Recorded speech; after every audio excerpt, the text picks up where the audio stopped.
Chapter 1844. A majestic heavenly palace stood at the end of the stairway to heaven, emitting a mysterious and majestic light. This heavenly palace occupied a very large area and could accommodate many people. Tang Jing stood in front of the heavenly palace and pointed his finger. The door of the heavenly palace slowly opened. Whoosh! The wind and clouds surged between heaven and earth. The power of faith that was originally stored in the vast heaven and earth surged from all directions, converging into a torrent and rushing straight into the heavenly palace. This majestic power of faith was invisible to the naked eye, but many cultivators felt it. They widened their eyes and pricked up their ears in horror, not knowing what was going on. The power of faith gathered more and more in the heavenly palace and gradually manifested, turning into a cloud that floated at the top of the heavenly palace. Tang Jing smiled with satisfaction and pointed to the power of faith that was still flowing endlessly into the heavenly palace, saying, "From now on, you will bless the world and help the people of the world to become gods." Boom, boom, boom, boom, boom. The power of faith sounded as if it was responding to Tang Jing. He turned and walked out of the heavenly palace and saw many people running up the stairway to heaven. Bang! One of them fell on the stairway to heaven and struggled to get up. However, he could not take another step forward, as if there was an invisible force blocking his way. Tang Jing was not surprised and said loudly, "The stairway to heaven is very different from before. Every step represents a certain level of strength. If you have not reached the corresponding level of strength, you will not be able to climb the higher stairway to heaven." His voice was not loud, but it was like a moisturizing sound that clearly entered everyone's heart. When the crowd heard this, they gradually calmed down. Some were surprised and some were happy. Some of the powerhouses lifted their feet and ran to the higher stairway to heaven. Unknowingly, fewer and fewer people continued to climb the stairway to heaven. Tang Jing watched this scene quietly and did not stop them. The strength of the group gradually became clear. The Emperor of Heaven took the lead and walked steadily, as if he was not affected by the stairway to heaven at all. Behind him was the Empyrean Fairy. She had the highest cultivation level among all the girls. Tian Chanzi was half a step behind Empyrean Fairy, followed closely by Li Xiaotian and Wu. The two of them had trained in martial arts since they were young, and were proficient in heavenly chess. They had long since become well-known martial artists, and many famous people were left behind by them. This included Wu Junshan and Lan Yu. The two of them were Tang Jing's parents and had been famous for a long time. However, compared to the rising stars, they lacked the determination to forge ahead and also lacked the opportunity. Unknowingly, they were surpassed by the two of them. In the past, no one had noticed this, but now it was completely exposed on the stairway to heaven. Wu Junshan and Lan Yu glanced at each other. Surprise flashed in their eyes before they smiled in relief. The new generation excels the old and they have a successor. This is a great blessing in life. Yi Dingdang and Nana walked side by side. Looking at the people in front of them, they clenched their teeth, as if they were suppressing their anger and fighting to be the first to rush in front of them. However, this was easier said than done. The two's breathing became hurried. "Nana, you're still so young. How can you be as strong as me?" Yi Dingdang rolled her eyes and said with grievance. Nana revealed a brilliant smile and said, "Sister Dingdang, brother Tang Jing has always said that my talent is high. Perhaps this is the reason." Yi Dingdang snorted and muttered, "My talent is not low either." Mu Hongyan smiled, her face brimming with motherly radiance and said, "Nana, don't argue with your Aunt Dingdang." "I'm not an aunt." Yi Dingdang's face was red as she argued. Mu Hongyan said, "Seniority is like this. You can't mess up seniority." "Then why does Nana call brother Tang Jing and not him?" Yi Dingdang's eyes flashed mischievously as she turned around and smiled meaningfully at Mu Hongyan. Mu Hongyan's eyes flashed with a hint of shyness, but she immediately covered it up. The relationship between the girls and Tang Jing had long been an open secret. Everyone had also accepted this point. If they were to talk about seniority, Nana would probably have to call Tang Jing father. Fang Shishir propped up her big belly and placed her hands on her hips. She was one step behind Mu Hongyan on the ladder. She pointed at Yi Dingdang and said, "Dingdang, stop teasing Sister Dingdang. Look, Nana is about to surpass you." Yi Dingdang cried out in alarm and said angrily, "Nana, you little girl, don't go. You want to surpass me while I'm chatting?" Immediately, it caused a string of bell-like laughter from Nan Nan. Lu Qingmei supported Fang Shishir and said, "Shishir, don't go up. You're about to give birth. Be careful not to disturb the baby." Fang Shishir smiled and shook her head, saying, "It's fine. I also want to see how far I can go. Then I'll support you. Don't look down. It's too high." Lu Qingmei looked down and quickly retracted her gaze. She said with lingering fear. When the others heard this, they subconsciously looked down. It made them dizzy. Fortunately, they were no longer ordinary people. Otherwise, they would have been scared to death. This was truly above the 9 heavens. It was unknown how far away they were from the ground. Fang Shishir looked at Tang Zheng in front of the heavenly palace and said to herself, I remember the first time I saw him. At that time he was inconspicuous. Who would have thought that today would come? Lu Qingmei lifted the hair beside her ears. Her eyes were blurred and said, yes, who would have thought? Speaking of which, it was only a few years ago. Why does it feel like so many years have passed? Fang Shishir sighed. Because, during this period of time, too many things have happened that overturned the whole world. That's why it gives people this feeling. Lu Qingmei pondered for a moment and nodded in agreement. That's true. There were still many people from the witch tribe on the stairway to heaven. They had followed Tang Zheng for a long time and were no longer the same as before. They could also occupy a place on the stairway to heaven. Tang Zheng looked at this group of people and could not help but feel gratified. This was only a part of his team. The world of spirits and souls, the sky beyond heaven, and the dragon tribe had not arrived yet. He did not know if they could climb up the heavenly palace with their strength. The Emperor of Heaven's steps were obviously heavier and his speed slowed down. He raised his head and looked at Tang Zheng not far away with a complicated expression. Tang Zheng saw this scene and said loudly, it's too tiring to climb the stairway to heaven like this. If you cultivate the new heavenly book, it will be twice the result with half the effort. Only a few people had seen the new heavenly book and had not had time to spread it to others. The Emperor of Heaven and the few women had already experienced the profoundness of the new heavenly book. They immediately guarded their minds and cultivated the new heavenly book. Boom. There was a loud noise in the heavenly palace as if something had been triggered. Pairs of eyes looked at the heavenly palace, but they could not see anything. Tang Zheng turned his head and saw a surge of faith power rushing out of the heavenly palace and flying toward the people cultivating the new heavenly book on the stairway to heaven. It was as if they were enlightened and fell on the top of their heads.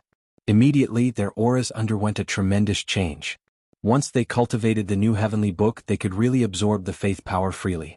Tang Zheng was not surprised and smiled with relief. True knowledge came from practice. Although he knew that there was no problem with the new heavenly book, seeing it with his own eyes made him feel different. Chapter 1845. The Emperor of Heaven was only a few steps away from the celestial palace, but he seemed to be under heavy pressure. He walked with great difficulty as if he was drunk and could fall off the celestial stairway at any time. Whoosh! The power of faith between heaven and earth surged toward the Emperor of Heaven like a tide. Like a whale sucking in water, he merged the power of faith into his body to resist the inexplicable pressure. Bang! He took another step and reached a new step. His cultivation level was soaring rapidly. He was originally in the saint realm and was only one step away from becoming a god. But this step was an insurmountable gap. Many generations had not been able to cross this gap. But now it was different. He had hope. His eyes were firm. He gritted his teeth and growled. Bang! Bang! Bang! He took several steps in a row. His footsteps became more and more stable. His aura was like a rainbow.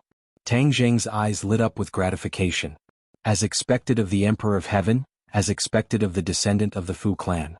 The Emperor of Heaven looked at Tang Zheng, who was one step away. He took a deep breath and the space in front of him became a vacuum. His body rapidly expanded. Boom! He stepped on the ground and soared into the air. Like a cannonball, he crossed the last step of the celestial stairway and landed heavily in front of the celestial palace. Haha, congratulations. You have finally reached the celestial palace. You are the second person in the world to reach the celestial palace. Tang Zheng patted the Emperor of Heaven's shoulder and praised him. The Emperor of Heaven breathed heavily and calmed his surging emotions. A rare smile appeared on his face. It is not easy to finish the celestial stairway you built. Of course. Life is difficult. Nothing in the world is easy. Tang Zheng nodded and pointed at the celestial stairway that stretched to the top of Sky Mountain. I built the celestial stairway to train people's minds. Every step of the celestial stairway must be resisted by the corresponding pressure. Only then can one's cultivation be stable. Only by reaching the celestial palace can one have real hope of becoming a god. As for the celestial stairway, it is to lay a solid foundation for becoming a god. The Emperor of Heaven nodded thoughtfully. I have already ascended to the heavenly palace, but my cultivation is still at the same plane. Should I continue to comprehend the great path in the heavenly palace and cultivate to become a god? That's right. This heavenly palace contains the power of faith that I gathered from all over the world. It's much stronger than the power of faith in other places. You can use it and integrate it into yourself. You can break through the final limit and cross the final gap. Then you can cultivate to become a god. Tang Jing said seriously. The Emperor of Heaven's eyebrows twitched as he said, "You have created a grand event. From now on, the human world will no longer be the same as before." Tang Jing smiled and said, "In the past, the human world was like a hunting ground. Humans were the prey that were reared in captivity.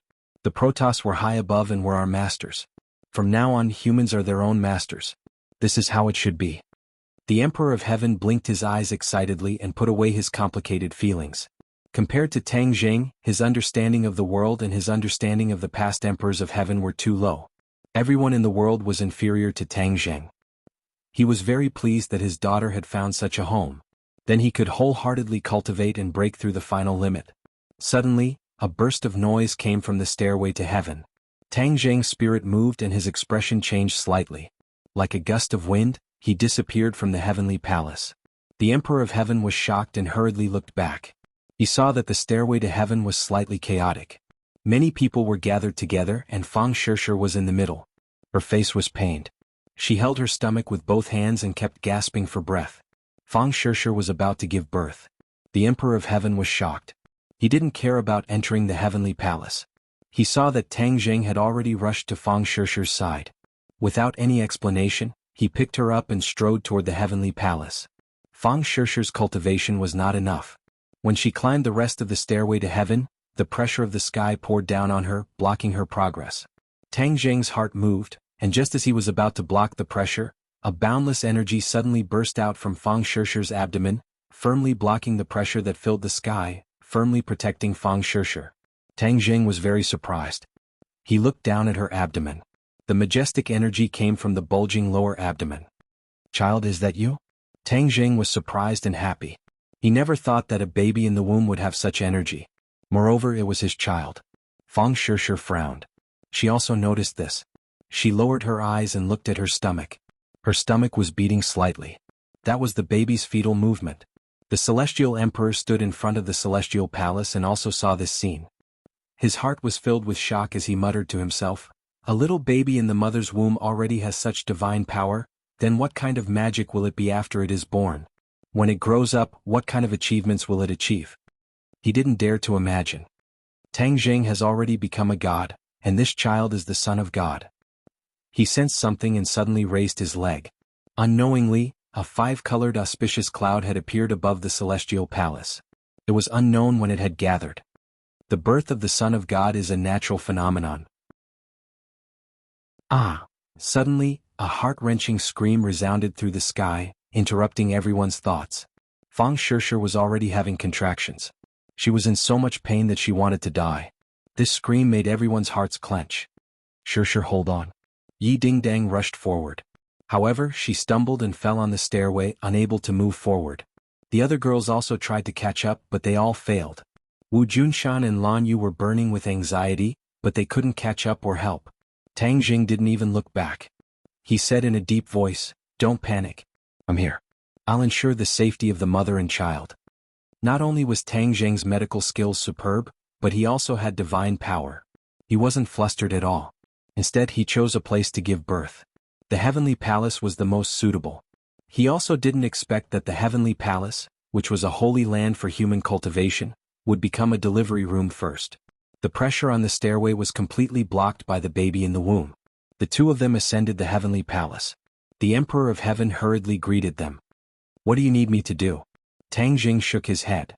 "I'll only delay you for a while. Guard outside the heavenly palace. Shishir will go inside to give birth first." "Okay. With me here, no one will be able to barge in and disturb you." Rumble. The gates of the heavenly palace slowly opened. After Tang Jing and Fang Shishir entered, they quickly closed again, cutting off the Emperor of Heaven's line of sight. The Emperor of Heaven was envious. He looked at the multicolored clouds gathering at the top of the heavenly palace. Time passed minute by minute. The heavenly palace and the stairway were completely silent. Everyone raised their heads and looked at the heavenly palace and the multicolored clouds. Boom! Suddenly, a thunderous roar came from the multicolored clouds. A golden bolt of lightning flew out from the clouds and disappeared into the heavenly palace. Immediately after, multicolored light descended from the sky and bathed the heavenly palace. The multicolored light also disappeared into the heavenly palace. All kinds of strange phenomena came one after another. It was like a wonderful show they had never seen or heard of before. It was an eye-opener for everyone. The girls were especially envious. They all knew that the divine son born here was extraordinary. Wow. Chapter 1846. This cry reverberated through the mountains, across the ocean, and spread to the north and south of the Yangtze River. Countless people raised their heads and pricked up their ears. They looked at the heavenly palace and the stairway to heaven above the 9 heavens while quietly listening to the cry. The cry came from the heavenly palace. Countless people noticed this and their expressions became complicated. Although they didn't know what happened, they could vaguely guess that a baby was born in the heavenly palace. The heavenly palace was a miracle. This was unheard of and shocked everyone's heart. Whose child was this? Whose child could enjoy such an honor? Whose child could be so miraculous? The 5-colored clouds above the 9 heavens explained everything. This child was definitely not an ordinary person, or rather, he was not an ordinary person. Tang Zheng. This name appeared in everyone's mind. These people had never seen Tang Zheng before, but his figure appeared in their minds. Only Tang Zheng could build the heavenly palace, and only his child could do this. Tang Zheng was the savior of the world. Originally, there were people who were jealous of this child, but at this moment, there was only heartfelt blessings. Many people raised their hands and silently prayed. On the stairway to heaven, everyone heard the cry. The people who were originally discussing and worried immediately fell into a deathly silence. Everyone looked at each other and their expressions gradually changed. Then they were filled with joy. She gave birth, Shirshir gave birth. Yi Dingdang was so happy that he jumped 3 feet high and almost fell off the stairway to heaven. He couldn't stop cheering. The others also cheered. That's great, she finally gave birth. Wu Junshan and Lan Yu looked at each other and revealed gratified expressions. They muttered to themselves, our son has a descendant. We're going to be grandparents. The two held each other's hands and were filled with emotion. Is it a boy or a girl? Yi Dingdang tilted his head and guessed in distress. I hope it's a girl. Then she can play with me. Nana said in a childish voice. What if it's a boy? Yi Dingdang sang the opposite tune. Nan Nan pursed her lips unhappily. Mu Hongyan stroked her daughter's hair and said patiently, Nana, a boy can play with you too. When you grow up, he can even protect you. Nana snorted and waved her pink fists saying, I'm so powerful, I don't need his protection. Besides, he's younger than me, so it's more appropriate for me to protect him. Nana has grown up and knows how to protect others. You have to protect your mother in the future, Mu Hongyan said with a smile. Of course. Nana nodded seriously. Everyone laughed and laughed, but they couldn't help but look at the heavenly palace. The Emperor of Heaven stood in front of the heavenly palace. He wanted to go in and take a look, but in the end he couldn't stop himself. He asked loudly, Tang Zheng, is there anything I can help you with? No need. Tang Zheng's voice sounded full of joy. The voices of the two entered everyone's ears, and they all breathed a sigh of relief. They could only look forward, unable to take their eyes off the heavenly palace. In the heavenly palace, Tang Zheng held a baby in his hands. It was surprisingly cute. Tang Zheng raised his head to take a look, and couldn't help but recall the scene when the child was born. Not only did the multicolored auspicious clouds descend from the 9 heavens, even the power of faith spiraling in the heavenly palace poured down like a tide, pouring into the baby's body. It had to be said that Tang Zheng was also shocked by this scene. He knew very well what it meant for a baby to have such a vision as soon as it was born. Previously, when the baby was still in Fang Shirshir's stomach, it was able to withstand the pressure of the stairway to heaven. This was enough to show how extraordinary the baby was. Now that he saw this scene, Tang Zheng deeply realized that the miracle of the baby was probably beyond his expectations. The baby slowly opened its eyes, and a bright light flashed in its big clear eyes. It actually gave Tang Zheng a brilliant smile. Looking at the baby's smile, Tang Zheng's heart seemed to melt. Shirshir, look at our child's smile. Tang Zheng held the baby in front of Fang Shirshir.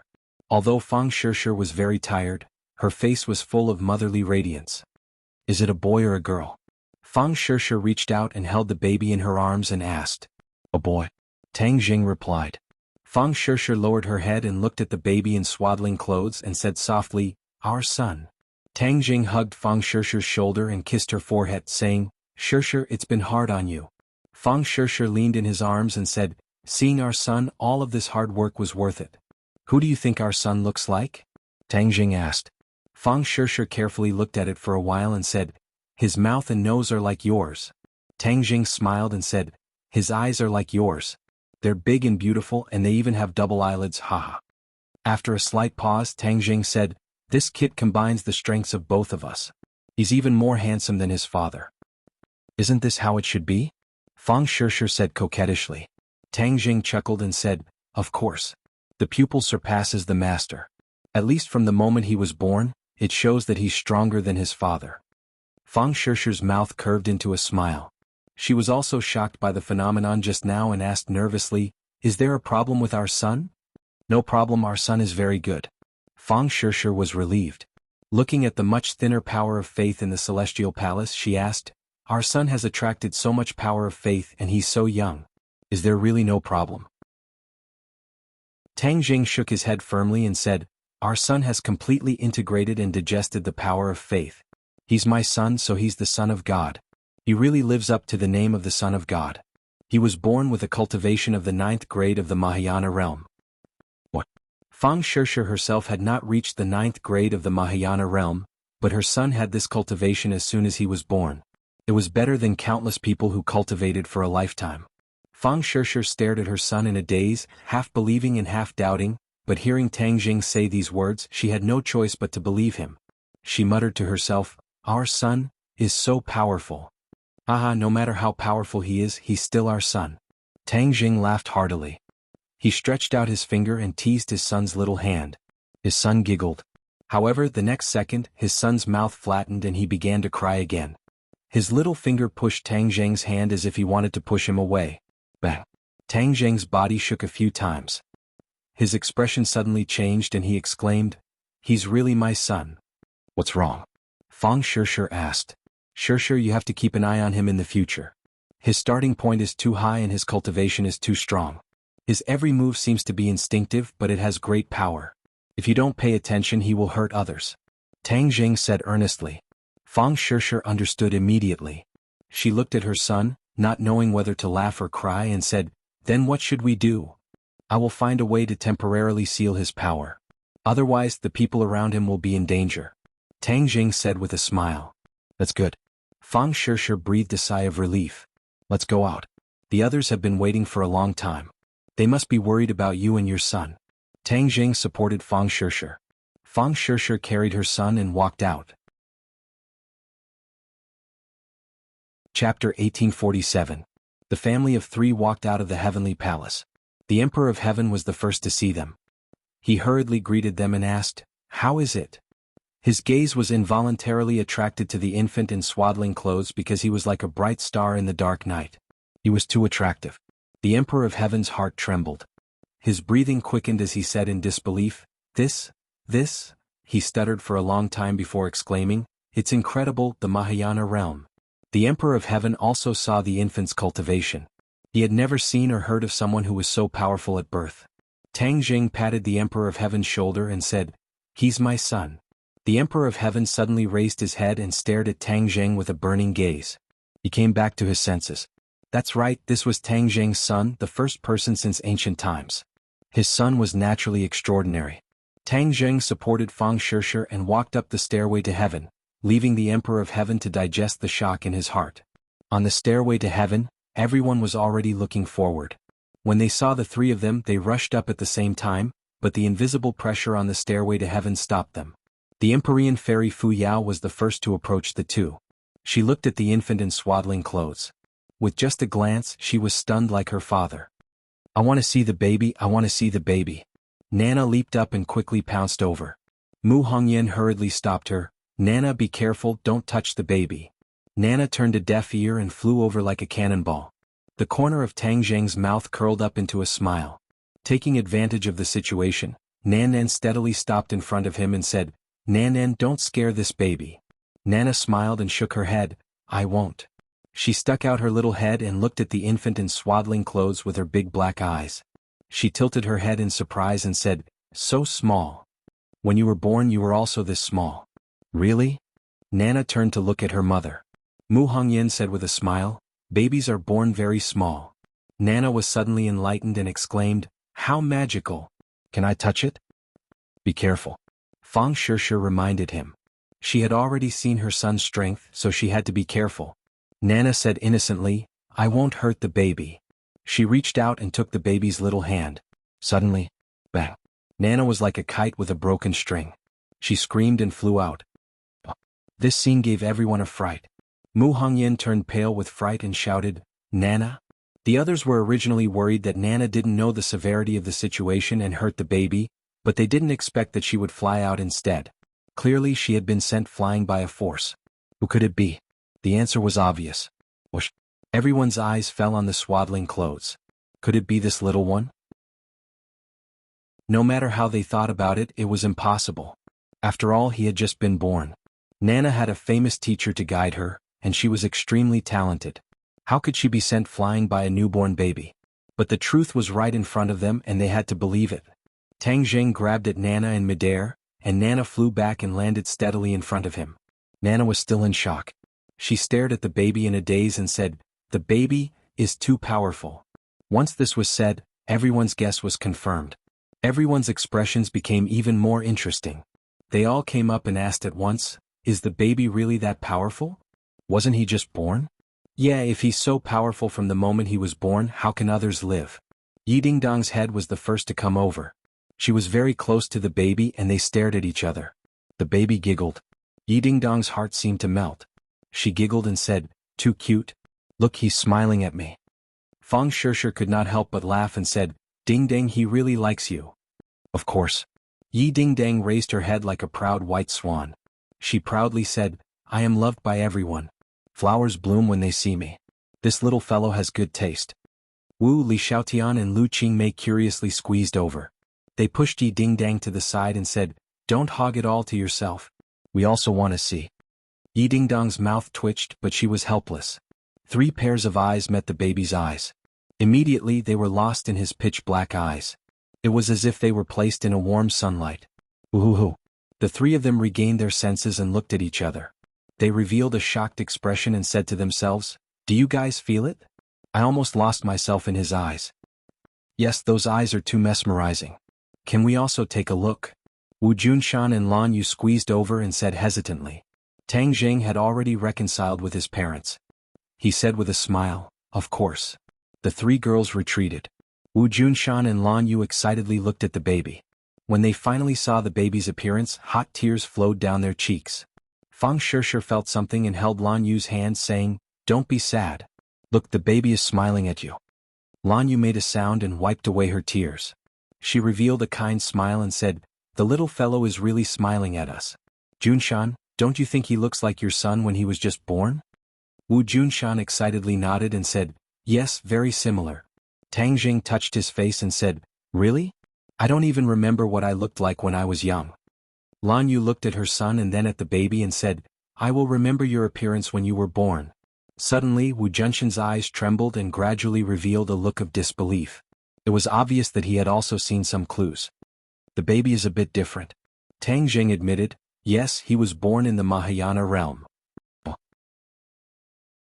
Everyone was originally just guessing, but now that Tang Jing confirmed it, they all cried out in surprise.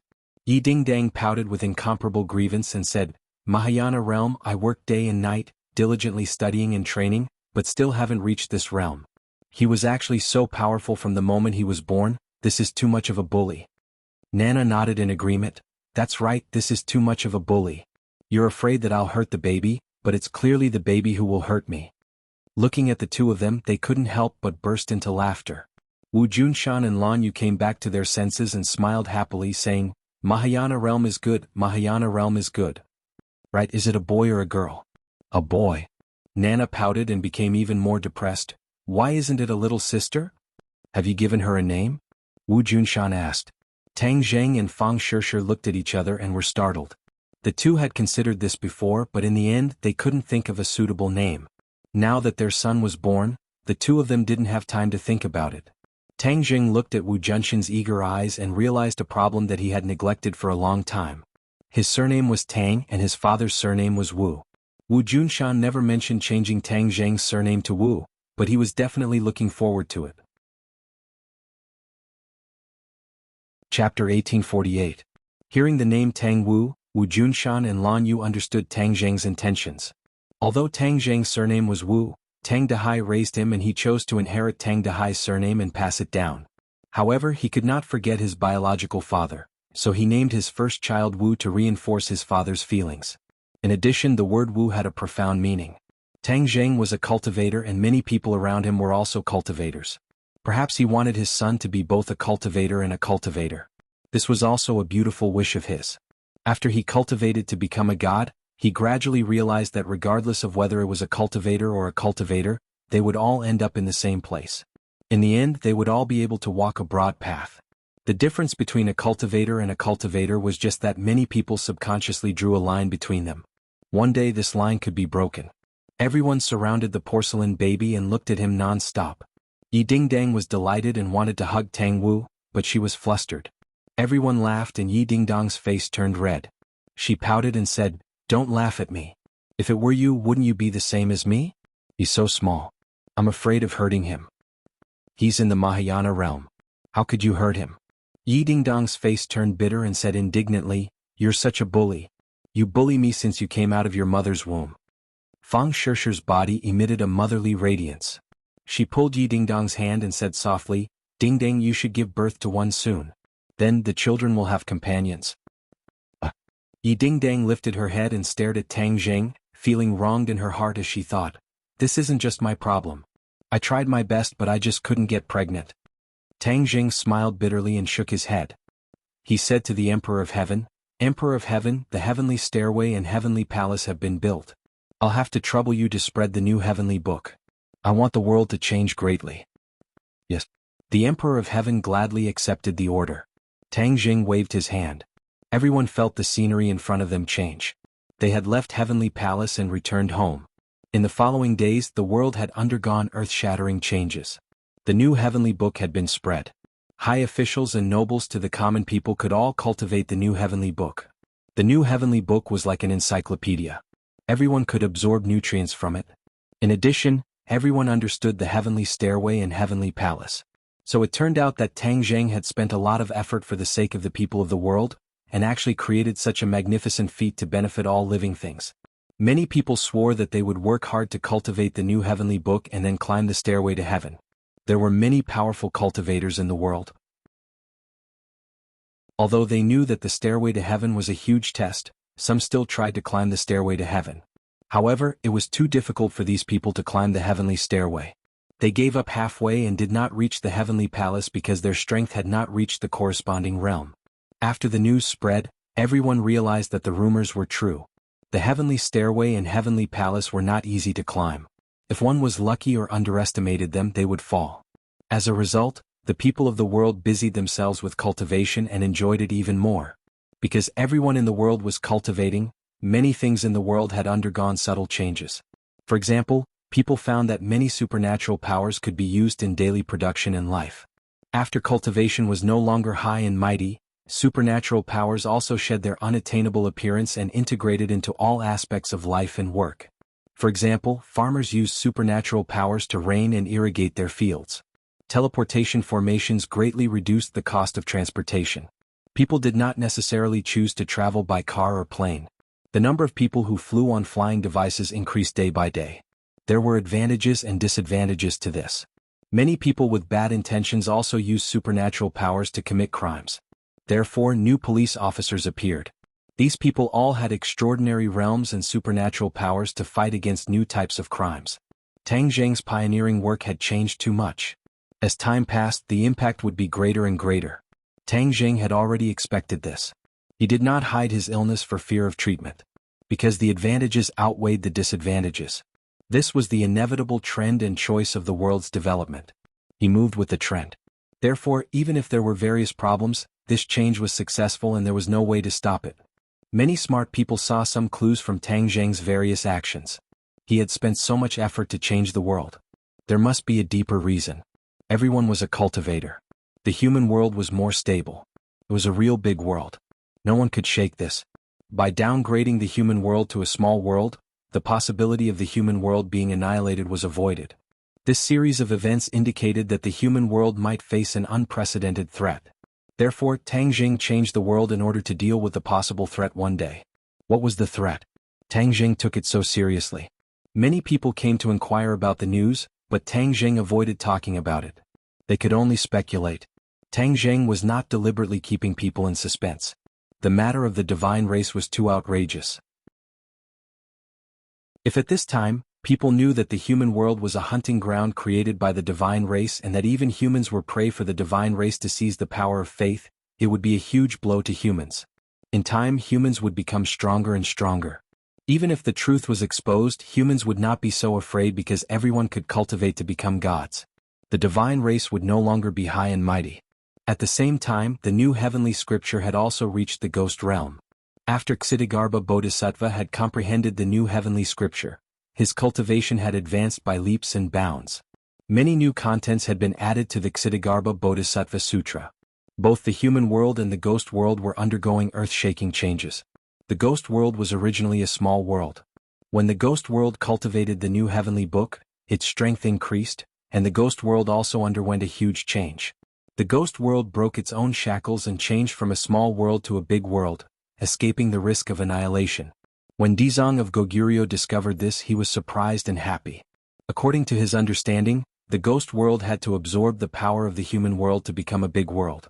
However, the new heavenly book broke the shackles. The ghost world welcomed a new life.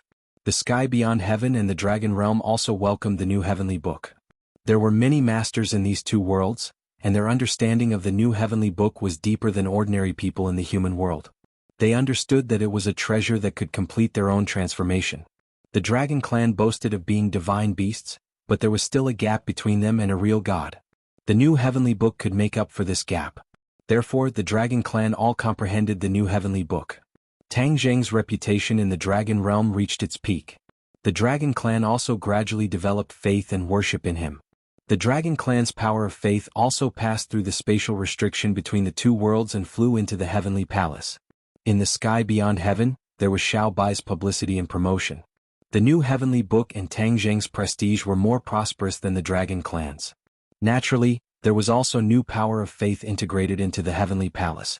The power of faith from different races in the four worlds benefited even Tang Jing a lot. His power was still increasing by leaps and bounds. Chapter 1849. Time flew. This world was no longer what it used to be. Tang Jing bade farewell to his family and came to the front of the heavenly palace. He saw that there were already many figures on the stairway to heaven. Not only were there humans, but there were also other races. The dragon clan was particularly conspicuous among them. The dragon clan had always been powerful and had a higher starting point than the humans. Therefore, many of the dragon clan had climbed the sky stairway to comprehend the great Tao and absorb the power of faith in the heavenly palace. Many from the beyond heaven also came. They stood on the stairway and looked at the heavenly palace from afar. Their eyes were burning as they stared at Tang Jing. Of course, there were also many creatures from the ghost realm standing on the stairway to heaven. In the past, the creatures from the ghost realm could not stay in the human world for a long time in broad daylight. Now it was completely different. Tang Jing used his great divine power to transform the spirit chi of Heavenly Mountain and introduce the yin chi. This yin chi was not harmful to humans, but it was a guarantee for the lives of the living beings in the ghost world.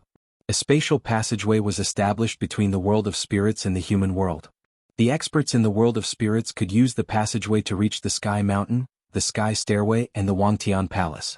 However, their activities were limited to the Heavenly Mountain area, and they would not cause any harm to the human world. Besides, now that the two worlds were on good terms with each other, no one would dare to commit crimes and stir up conflicts. Many pairs of eyes stared at Tang Jing in front of the heavenly palace. All the races were in an uproar. God! Savior! Everyone exclaimed at once, unable to conceal their pleasant surprise. Tang Jing had a lot of identities and a lot of fame. Tang Jing looked at the various races with a smile and said in a clear voice, "Everyone, cultivation is like sailing against the current. If you don't advance, you will fall behind. I have already paved a broad path for everyone, but this path is also full of thorns. You still need to cut through the thorns to reach the heavenly palace and cultivate to become gods." His voice was loud and clear, clearly entering everyone's ears, shaking their hearts. "We will definitely live up to your expectations. That's right, we will definitely train with our lives on the line. The celestial palace is mine. I will definitely become a god just like you. You are my idol. Cheers and shouts resounded throughout the heavens and earth. Tang Jing nodded in relief and slowly rose from the heavenly palace. Under the watchful eyes of the crowd, he soared straight up and disappeared above the 9 heavens. Above the 9 heavens, there was a weak spatial fluctuation. Tang Jing disappeared. He had left the mortal world. There wasn't much of a disturbance. To him, traversing through space was as easy as lifting a hand. However, traveling through space this time was not easy for him, which could be seen from the serious expression on his face. Because he was going to a new world. Deity world. Back then, Yuanying's avatar had left him and headed straight for the God realm. Now he was going to do the same as Yuanying's avatar and head for the God realm. The God race of the God realm had already arrived in the human world and was exterminated by Tang Jing. The God race would not remain indifferent. Tang Jing would not remain indifferent and wait for death. Taking the initiative to attack was the way of the king. Moreover, the human world was no longer in danger.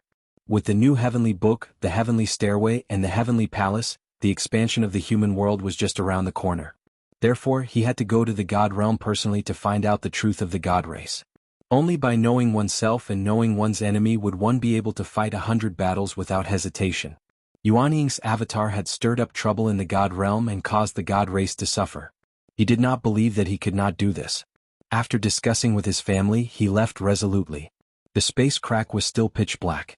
If one was not careful, they would get lost in it. Tang Jing searched for a subtle feeling in the unseen world and stopped steadily at a place. He pointed his finger forward and a ray of light appeared in the pitch-black space crack. Then a space door slowly opened. He stepped through the door leisurely and the darkness behind him disappeared.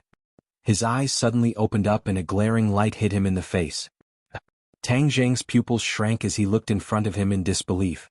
What entered his eyes was a scorched earth with black smoke rising in spirals as if a great battle had just taken place. He raised his head again and saw that there were actually 2 suns in the sky. No wonder they were so glaring.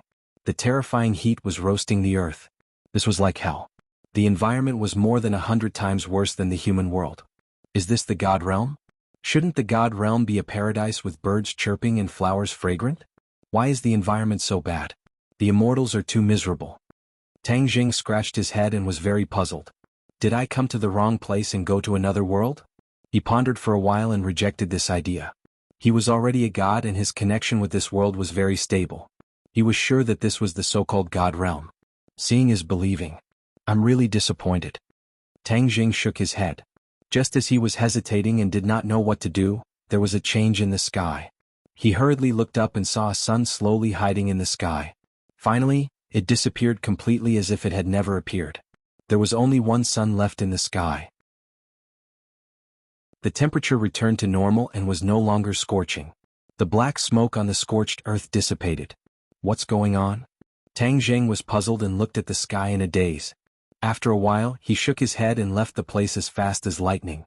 This scorched earth covered the aurora, but Tang Jing finally came to the edge of the scorched earth. The scorched earth and the outside world seemed to be 2 completely different worlds. There was a clear boundary separating the 2 places. There were no living creatures on the scorched earth and it was lifeless, but the outside world was full of vitality. He crossed that clear boundary and the air changed. The fresh air and the rich spiritual energy made him feel refreshed. Birds chirped and flowers fragrant, full of vitality. This was in line with Tang Jing's imagination of the God realm. But when he looked back, the endless scorched earth was so real. It was especially dazzling. The 2 lands were presented in front of him and it was very confusing. Let's find a god first. Maybe I can solve this puzzle. He rose into the air and turned into a ray of light, flying forward. As far as his eyes could see, Tang Jing was once again shocked. Mountains rose and fell, layer upon layer, creating a scene of a paradise. Suddenly, an ancient city jumped into his sight.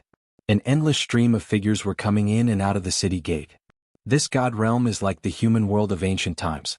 It still maintains the most ancient appearance. There is no sign of modern human technology. Actually, this is normal. The gods are high and mighty. Why would they need technology? They don't need to worry about it. As for humans, because their individual strength is too weak, they try to develop technology to solve problems in life. But those coming in and out don't seem to be gods. Tang Jing was puzzled. He didn't feel the aura of the gods from those people. Instead, they seemed to be humans. This was very different from what Tang Jing had imagined. He decided to blend in and find out the truth. His figure flashed and he landed in the air. He quietly blended into a large group and walked toward the city gate. Pairs of eyes looked at him, but they didn't make a fuss. They treated him like air. Chapter 1850. The city gate was tall, and the city walls were impregnable. There was actually a formation hidden inside, and normal attacks could not break the city walls. Tang Jing looked at it a few more times in surprise. The divine realm was indeed different. Even the city walls were poles apart from the human world city walls. Not only the city walls, what attracted Tang Jing the most was the row of heads hanging high above the city gate, fluttering in the wind. These heads were clearly the heads of cultivators, and there was still a remnant of the cultivator's power in them. This scene was exceptionally terrifying. Tang Jing observed the cultivators around him, and found that they looked up with fear, then immediately looked away, afraid that others would notice. What did these beheaded cultivators do to end up in such a miserable state? Tang Jing pondered. Seeing the reactions of the people around him, he was not in a hurry to ask. The divine realm was too unfamiliar to him, and the dangers were unpredictable.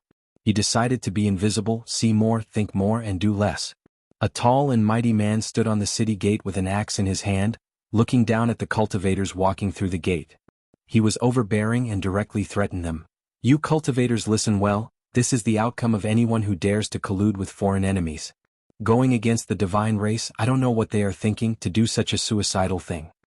Going against the divine race? Tang Jing pricked up his ears and heard these few important words. There were also cultivators in the divine realm who dared to go against the divine race. It seemed that not only him, but there were also people in the divine realm who were dissatisfied with the divine race. If he could find these people, he would have a deeper understanding of the divine realm. He looked at the big man again and thought that this was also a human, only in the Mahayana realm, but he was so overbearing, relying on the divine race behind him. There was no doubt that many humans in the divine realm were the lackeys of the divine race. The crowd of cultivators walked through the city gate without a word, and the bustling scene in the city hit them in the face. Tang Jing opened his eyes wide and looked around. The city was exceptionally lively, there were all kinds of shops, and the goods in the shops were dazzling. They were not ordinary things but treasures, refining materials, and even secret books for cultivation. Tang Jing's eyes lit up as if he had discovered a new continent. This was truly a world that was completely different from the human world. He felt that this was a novel experience as he paced back and forth in front of each shop. The mysterious heavenly divine skill, a Saint Realm secret manual, one of the most powerful cultivation methods under the immortal realm. The price is fair and the price is fair. The holy beheading saber is powerful enough to kill saints. There's only one of it in the entire God realm. If you miss this opportunity, you won't be able to find it again. The waiters in each shop shouted with all their might, which made Tang Jing dumbfounded. The other practitioners were already used to it. With indifferent faces they left in a hurry. Why didn't they even take a look at such a powerful secret treasure? Could it be that they're too knowledgeable and have long turned a blind eye to these treasures? Tang Jing mumbled inwardly. Seeing Tang Jing stop in his tracks, the waiter's eyes lit up as if he had seen a big customer. He grabbed onto Tang Jing and passionately said, "This young hero, seeing that you have a good foundation, this mysterious sky divine technique is tailor-made for you. Why don't we go inside and talk?" The waiter in the shop next door also rushed over and grabbed Tang Jing's other arm. He said, "Young hero, our shop's holy beheading saber is a perfect match for you. You will definitely kill in all directions and become famous." Tang Jing didn't know whether to laugh or cry. He looked at the two people on his left and right. These two people were also practitioners. It seemed that there were no ordinary people in the God realm. "This is my customer. Why are you here?" The waiter on the left frowned and said coldly. The waiter on the right refused to budge and said, "Young hero didn't enter your shop. How can you say he's your customer? He's also my customer. What's wrong with that? You're deliberately looking for trouble, aren't you? At most we'll just fight." The waiter rolled up his sleeves and a light flew out from behind him. It was actually a treasure. "Let's fight. Who's afraid of who?" The other waiter's hand flashed with a light. It was also a treasure. It seemed like it wasn't the first time these two people were doing this. Tang Jing opened his eyes and said, "You two don't be in a hurry to fight. I'm interested in both of your things. You can take a look at both of them." Only then did the two give up. They put away their treasures and put on a flattering smile. "Then young hero, why don't you take a look at our mysterious sky divine technique first? Why don't you take a look at our holy beheading saber first?" The other waiter was unwilling to be left behind. Cough cough. Seeing the two people's faces turn red and about to start a fight, Tang Jing coughed dryly and stopped them. I'll take a look at the mysterious sky divine technique first. One of them immediately became arrogant like a victorious general. The other waiter was indignant but had no way to refute. Tang Jing followed the waiter into the shop. This shop could be said to be filled with jewels and treasures. Not only were there secret manuals, there were also all kinds of treasures. The dazzling jewels and treasures were emitted by the treasures. The waiter lightly pointed at the highest shelf. With a flash of light, a jade box floated down and landed in his hand. He carefully raised it in front of Tang Jing and said, "Young hero, this is our shop's treasure, the mysterious sky divine technique. Please take a look." The waiter opened the jade box. A ray of light flew out from the box and illuminated the shop. The other waiter curled his lips and seemed to be quite disdainful. Tang Jing stared at the jade and found that it was quite attractive. Not only did it emit a ray of light, but it also emitted a mysterious aura. Tang Jing reached out his hand wanting to take it, but the waiter closed the jade box with a pa sound and said while beaming, "Young hero, the mysterious sky divine technique is a cultivation technique, so you can only look at it and not touch it. Otherwise, if you directly read the cultivation technique in the jade strip, then what would I sell it for?" Tang Jing retracted his hand and bitterly smiled. "I was too impatient." The waiter said, "The mysterious sky divine technique and young hero are fated. Moreover, the price is fair and honest. It would be a pity to miss it." "How much?" 10,000 spirit stones. Spirit stones? Tang Jing asked. Could it be that the currency in the god realm was spirit stones? But after thinking about it carefully, it made sense. After all, the people in the god realm were all cultivators and spirit stones contained heaven and earth spirit stones. They were essential for cultivation. But how much was 10,000 spirit stones? Tang Jing did not have a specific idea. Moreover, he did not have any spirit stones on him. Heaven and earth spirit stones were of a higher level than spirit stones, but they were all used to rebuild the stairway to heaven. Seeing that Tang Jing was silent, the waiter hurriedly said, "Young hero, our price is very fair. 10,000 spirit stones. You won't lose out or be cheated." Tang Jing bitterly smiled and spread out his hands, "But I don't have any spirit stones. What should I do?" "No spirit stones?" The two waiters were shocked as if it was beyond their expectations. Their eyes were sharp as they looked at Tang Jing from head to toe. They saw that he was handsome and had an extraordinary temperament. He did not look like someone who did not have spirit stones. "Young hero, if you don't have spirit stones, if you have other treasures, you can exchange," the waiter suggested. "I have treasures, but I can't take them out to exchange." Tang Jing's treasures were not ordinary, but he would not use them to exchange. The waiter's face stiffened, but he still squeezed out a smile. He looked around and carefully asked in a low voice, "Then do you have the power of faith?" Chapter 1851. Faith Power. Tang Jing pricked up his ears, his heart moved, and he asked, "Is the power of faith useful?" The waiter looked at Tang Jing as if he was an idiot and said, "Young hero, don't tell me you don't even know this?" Tang Jing's expression did not change as he said, "I live too far away, so I am ignorant and inexperienced. Please enlighten me." Faith power is very useful. The waiter raised his eyebrows and pointed to the sky and said, "You know the reason why the god race is so strong is because they don't use spirit stones to cultivate but faith power. This is a very high-level power. Once it is fused with faith power, cultivation will be twice as fast with half the effort." Tang Jing suddenly realized, so that's how it is. The waiter faintly sighed and said disappointedly, "If you don't have spirit stones or faith power, then you should leave. It's not bad to walk around the city and broaden your horizons." Since this person came from a remote place and didn't have spirit stones, it was even more impossible for him to have faith power. There was no need to waste his breath. Tang Jing saw through the waiter's thoughts and laughed involuntarily. His gaze fell on the jade box and he was actually interested in the mysterious sky divine exercise. If this mysterious sky divine exercise was really as powerful as the waiter said, then he could see the god realm's cultivation system and find many problems. "I want this mysterious sky divine exercise." Tang Jing pointed to the jade box and said. The waiter squeezed out a smile and said, "Young hero, you don't have spirit stones or other treasures to exchange. The mysterious sky divine exercise cannot be given to you." "Ah." The other waiter shook his head in disappointment and resentfully turned to leave. Tang Jing smiled faintly and said, "I really don't have these things, but I have faith power." "What?" The two waiters seemed to have been petrified and were petrified in place.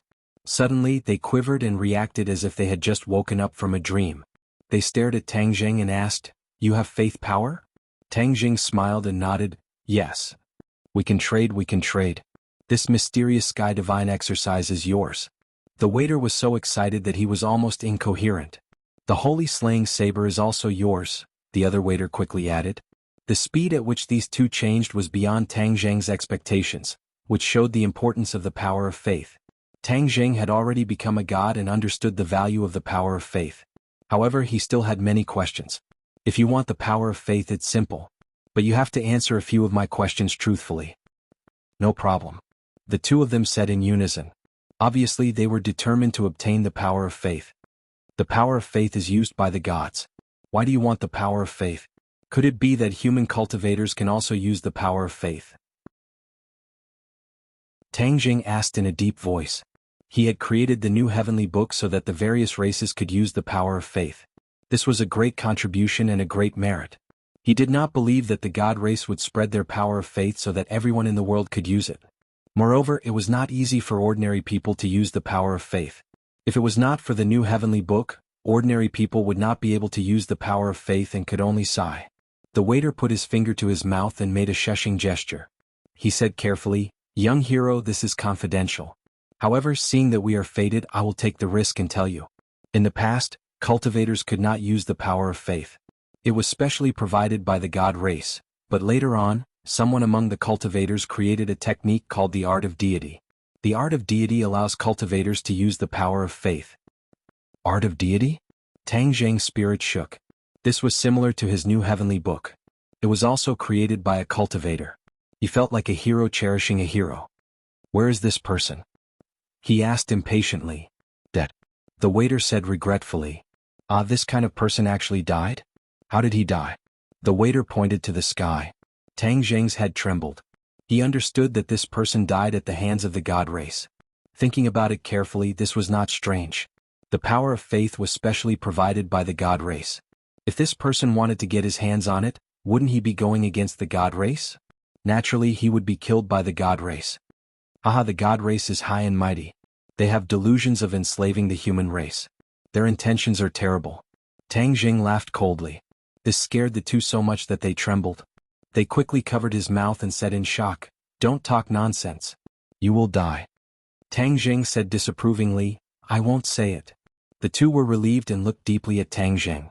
They thought that he really came from a small place and had shallow knowledge. The newborn calf was not afraid of the tiger. "Remember, don't say such things in the future. Otherwise, you will get into trouble. This is free advice for you," the waiter kindly reminded. "Could it be that you have the art of deity, so you want the power of faith?" Tang Jing asked curiously. The waiter shook his head and said, "Our status is low. How could we have such a secret manual? But others have it. We only help to collect the power of faith. We don't know anything else." The other waiter nodded in agreement. Tang Jing looked deeply at the two and smiled meaningfully. He didn't pursue the matter and said straightforwardly, "Fine, I won't ask any more. We won't ask where the power of faith comes from.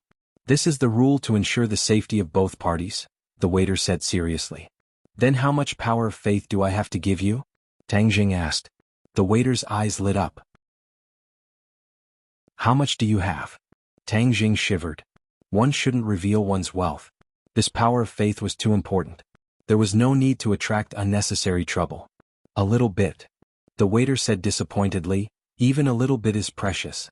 I only need one bottle." He took out a small wooden bottle and said, "This is a bottle refined from the primordial tree. It can contain the power of faith. Outsiders won't be able to discover it." The small wooden bottle showed how precious the power of faith was. Just a small bottle could be exchanged for the mysterious sky divine art. However, Tang Jing was more interested in the primordial tree. He said deliberately, "The primordial tree actually has such a function. Of course, the power of faith is different from ordinary power. The divine race can easily sense it. The primordial tree is born from the divine realm. It stands tall and has extraordinary power. It can isolate the power of faith from the divine race's senses." The waiter talked non-stop. He looked at Tang Jing in surprise and asked, "Don't tell me you don't use the primordial tree to store your power of faith?" Tang Jing smiled and didn't say anything. His power of faith filled his entire body. Why would he need anything else to store it? Give me the primordial tree bottle. Tang Zheng took the primordial tree bottle. The two waiters opened their eyes wide and paid attention to his every move. However, in the blink of an eye, Tang Zheng returned the primordial tree bottle to the waiter and said, "The power of faith is full." The waiter looked down in disbelief. Sure enough, the primordial tree bottle was filled with the power of faith. The two looked at each other in disbelief. They didn't see how Tang Zheng had done it. Chapter 1852. The waiter was extremely disappointed. He thought he would be able to find some clues about Tang Zheng, but in the end he came up empty-handed. However, a bottle of faith power was more important than anything else. The waiter carefully put away the primordial wood bottle and placed the jade box in Tang Zheng's palm. His face lit up with joy. "The mysterious sky divine technique is yours." Tang Zheng did not even have the time to open the jade box before he was hurriedly dragged away by another waiter who said, "Young hero, it won't be too late to study the sky profound divine technique after you by our saint beheading blade." In a flash, Tang Zheng was next door. The waiter pointed at a long stone box and said, "The saint slayer blade is in there. Give me a bottle of faith power and it's yours." The waiter handed over the bottle with both hands, his eyes full of fanatical expectation. The power of faith was inexhaustible for Tang Zheng. He didn't think too much about it. He took the bottle and immediately returned it to the waiter, reaching out to snatch the stone box. The waiter held the bottle with both hands, treating it like a treasure. He carefully rushed into the back room, ignoring Tang Zheng. Tang Zheng strode out of the shop with the jade box in one hand and the stone box in the other. There were too many people and too many eyes. He entered a secluded path, his eyes full of expectation. Let's take a look at the mysterious heaven divine art first. Bang! The jade box opened and a ray of light shot out. It was incomparably mysterious. Tang Zheng narrowed his eyes, picked up the jade slip, and sank his consciousness into it. A cultivation method appeared in his mind. Tang Zheng's expression changed slightly. This cultivation method was indeed called the mysterious heaven divine art, but it was far from what the waiter had introduced. Saint Realm's secret manual? With Tang Zheng's insight, he could naturally see that the mysterious heaven divine art didn't live up to its name. An ominous feeling welled up in his heart. He hurriedly opened the stone box and a sharp light rushed out. Waves of blade hummed incessantly, and the multicolored blade light was exceptionally dazzling. However, when his gaze fell on the blade, his heart skipped a beat. With a bang, the stone box and the Saint Slayer blade crashed into the wall and exploded into pieces. Like the heavenly mysterious divine technique, the so-called sacred slaying blade that could kill a Saint Realm cultivator did not live up to its name. His presentiment was confirmed. He had been tricked. He had just arrived here, and he had already been deceived by two waiters from the immortal realm. If news of this were to spread, wouldn't he become a laughingstock? He would lose all his face. He looked around. Fortunately, no one else saw him. Otherwise, where would his face be cut off? In the end, he laughed, shook his head, and sighed. I was too careless. In the realm of the gods, the god race and the human race exist side by side.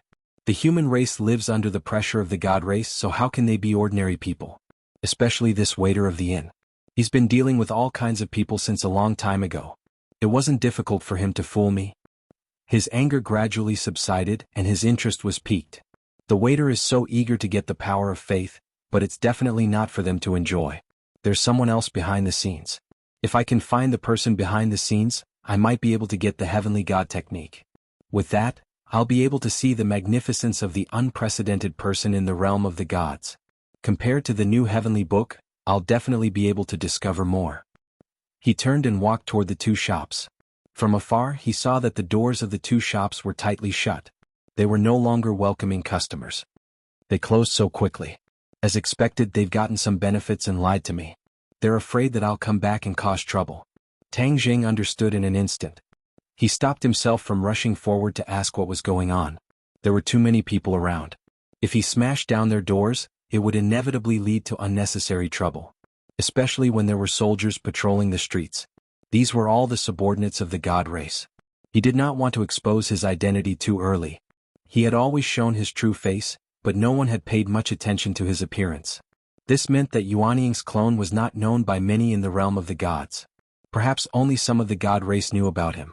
Tang Zheng might as well directly and openly show his face to the others. It's easy for you to cheat my power of faith, but you don't know that it's my power of faith. It's connected to my mind and is equivalent to my guiding light. The corners of Tang Zheng's mouth curled up into a smile. He found that the power of faith was in these two shops, which meant that they did not take it away. I'll wait for you. I'll see where you'll take the power of faith in the end. Tang Zheng leisurely toured the city. He passed by some shops. The shop assistants were also shouting with all their might, each offering their so-called treasures. With a lesson learned from the past, Tang Zheng smiled and went away. He focused on observing the practitioners around him. Their cultivations were poles apart. There were all kinds of cultivations. There was no lack of masters of the Mahayana realm among them. However, he did not see a single person of the Saint realm cultivation. Unknowingly, he came to the center of the city. A magnificent building emerged from the ground like bamboo shoots, standing in front of him. He looked up. This building was very tall and majestic. It was actually 100 feet tall. There was a mysterious and unfathomable power faintly coming out from it. It seemed to be a different world from the outside world. The passing practitioners all avoided it, not daring to get close. This building was like a devil's den hell. Tang Zheng's gaze was finally attracted by a plaque. There were 3 ancient words "City Lord's Mansion" written on it. These 3 words contain some kind of mysterious power. This person's calligraphy is extremely good. Just looking at these 3 words is enough to attract people. Tang Zheng sighed. The gate of the City Lord's mansion was heavily guarded. As if sensing his gaze, the guard looked up. His eyes were like fire with a burning magic power. However, the guards did not see anything because Tang Zheng had already left without causing the slightest ripple. After a big circle, Tang Zheng found a clue. There were many practitioners in this city, but no one was flying on a weapon. Whether it was ordinary practitioners or the strict soldiers, they all moved forward step by step. For practitioners, flying on a weapon was simple and fast. However, even if these practitioners were in a hurry, they were still stepping on the ground. This was greatly beyond his expectations. Tang Zheng lowered his head and looked at the ground thoughtfully. Suddenly, he looked up at the sky again and smiled knowingly. I know. It turned out that the inside of the city was completely different from the outside. The inside of the city was set up with a complex array specifically to restrict people from flying. Once a person flew on a weapon, they would trigger the array, which would lead to a fatal disaster. The fighting strength of practitioners in the city was sharply reduced. This must be the means of the god race. The power of practitioners in the city is weakened. Even if there are rebellious practitioners, they can't make any big waves in the city. Tang Zheng pondered for a while and saw through the mystery. He didn't challenge this array. With a thought, the 2 bottles of faith power moved. He, Shinrua, passed through the streets without leaving a trace and came to the front of the shop in an instant. The doors of the 2 shops were opened slightly, and the 2 waiters' figures flashed as they exited the shop. They looked at each other and snorted coldly.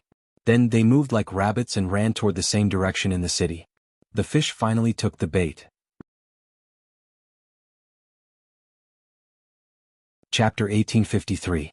Although the 2 of them couldn't fly, their speed was still very fast. Finally, the 2 of them stopped in front of a pitch-black door. This door faintly emitted a gloomy aura, as if there was a terrifying existence behind it. Whoosh whoosh. The 2 of them took a deep breath and adjusted their breathing. Their faces were filled with fear as they clenched their teeth and pushed open the black door. Creak. The black door made a hoarse sound as it slowly opened. A gust of cold wind blew out, causing people to tremble in fear. Tang Zheng stood at the corner and took in the whole scene. A hint of doubt flashed through his eyes. What is this place? Why is the cold wind blowing and the yin energy so strong? Bang. The black door closed, blocking Tang Zheng's vision. Even the yin energy disappeared in a flash as if it had never appeared. Tang Zheng stopped in his tracks. Behind this door was filled with strangeness. Could it be that this place had some connection with the ghost realm? Who cares what's going on? Let's go in and take a look. Soon everything will be clear. Tang Zheng walked straight to the black door. Just as he was about to jump in, he realized that the air around him was fluctuating. He took a closer look and found another clue. It's a formation again. There was actually a formation set up in front of this black door, and he had almost touched it. Tang Zheng smiled coldly. How can a mere formation stop me? Pop. He pointed his finger and a gust of energy entered the ground in front of the black door. The fluctuating air stopped abruptly and completely calmed down. The formation was broken. Whoosh. Tang Zheng jumped and flipped into the courtyard silently. However, when he raised his head to take a look, he was shocked. There was actually nothing behind the courtyard. There was only a piece of barren land, and the two waiters had disappeared without a trace. However, the feeling of the power of faith was still there. Tang Jing didn't care about exposing his whereabouts and quickly followed this feeling. The waiters walked through the barren land as if there was no end. They said in fear, "This place is too terrifying. If it wasn't because I had no other choice, I really didn't want to come here. This is already the boundary of Fengdu, a place for the dead. Which living person would want to come here?" A waiter said with a trembling voice. "Sai, I'm afraid no one would have thought that the deity arts were actually hidden in Fengdu. This is a place of ghosts, so no one would dare to come and steal it. Shu, be careful, the walls have ears. So what if it's Fengdu? If the gods know about it, can Fengdu stop them? It's just a piece of cake." "That's right. That's why we can't let the god race know that they have been investigating heavenly god arts. If they really find out, Fengdu will be completely finished." "Wrong. It's not Fengdu that's done for, it's Fengdu city lord that's done for. At most, they can just change to a new city lord and they can still manage Fengdu. That makes sense. Sai will also come here after we die. Let's familiarize ourselves with this place. We brought the power of faith this time. The Fengdu Necropolis City Lord will increase our lifespan in the Book of Life and Death. How can we die so easily?" "Ah, that's right. If it wasn't for our lifespan, why would we take such a huge risk and do something that will cost us our lives?" Tang Jing followed the two of them and heard their conversation. He was shocked as their words revealed too much information. Isn't this Fengdu and the ghost world similar? Both are places where ghosts go after death. In that case, the Fengdu Necropolis City Lord is equivalent to Yama. However, the City Lord actually has the Book of Life and Death, which can control a person's lifespan. This is even more revered. The deity arts is in the hands of the Fengdu Necropolis City Lord, so I'll have to meet him face to face and find out the truth. However, he couldn't reveal his identity because Fengdu was also controlled by the god race. This Fengdu Necropolis City Lord was definitely a subordinate of the god race. However, the City Lord was rather ambitious as he actually dared to cultivate the deity arts behind the god race's back. This was also because he wasn't willing to submit to others and wanted to compete with the god race. As he walked further and further, Tang Jing found another clue. In the human world and the ghost world, the yin qi was extremely harmful to humans. Humans couldn't move freely in the yin qi. Li Xiaotian was able to become the ghost world's traveler by chance. The two waiters' cultivation wasn't higher than Li Xiaotian's, but they could move freely in the yin qi. This gradually attracted Tang Jing's attention. He pointed his finger at the yin qi around him, and the yin qi quickly gathered at his fingertips. He gradually found a clue. This yin qi made people shudder, but it wouldn't harm the human body. It was like a part of the air flowing around the body without causing any harm. Tang Jing suddenly realized and had a deeper understanding of Fengdu. Although Fengdu was also the destination of ghosts after death, it was very different from the ghost world and couldn't be regarded as the same. All of a sudden, the waiter stopped in his tracks. A gigantic object was blocking their path. It was a sinister and terrifying ghost face. In this barren land, it was like a towering mountain. It was a ghastly sight. The waiters trembled as they raised the primordial wood bottle high and said, "City Lord, we have brought the power of faith. Please grant us lifespan." Whoosh! A gust of yin wind swept the primordial wood bottle into the ghost face's mouth and disappeared. Tang Jing looked at this scene quietly and his heart moved. After the primordial wood bottle disappeared into the ghost face's mouth, he actually lost his connection with it. There were only two possibilities. First, the other party's cultivation was higher than his, so it suppressed the power of faith and cut off his connection with him. Second, the primordial wood bottle was too far away and out of his range. This ghost face is controlled by the Fengdu City Lord, who is looking for the power of faith everywhere. Naturally, he hasn't cultivated to become a god and isn't my opponent. The only distance is that there's a teleportation array in the ghost face's mouth that teleported the primordial wood bottle away. After Tang Jing finished his analysis, his mind calmed down. The waiters said while trembling, "City Lord, what about our lifespan?" Whoosh whoosh. Two rays of light shot out from the ghost face's eyes and landed on the two of them before disappearing. They revealed a happy expression and bowed. "Thank you, City Lord." A gust of yin wind rose from the ground and swept up the two of them before disappearing without a trace. Only Tang Jing was left in this wasteland. The ghost face didn't notice him and was fading bit by bit as if it was about to disappear. How could Tang Jing let the ghost face escape? He arrived in front of it like lightning and pointed with his finger, causing the ghost face's mouth to open automatically. The ghost face also saw Tang Jing and turned pale with fright. Who are you? Tang Jing smiled without saying a word. He looked at the ghost face's mouth and said with a clear expression, "So that's how it is. It really is a teleportation array, but it's completely different from ordinary ones. That's because this isn't a teleportation between two places, but between two worlds." Tang Zheng's understanding of formations and space was already quite deep, so he immediately saw through the clues. The ghost face let out a cry of surprise. "Who are you? How can you tell?" "Ha ha, how can a mere insignificant skill stump me?" Tang Zheng smiled and didn't think much of it. He charged straight into the depths of the mouth, where a ray of light appeared and became brighter and brighter. Tang Zheng suddenly plunged into the ball of light and countless terrifying forces came one after another, as if they wanted to crush him.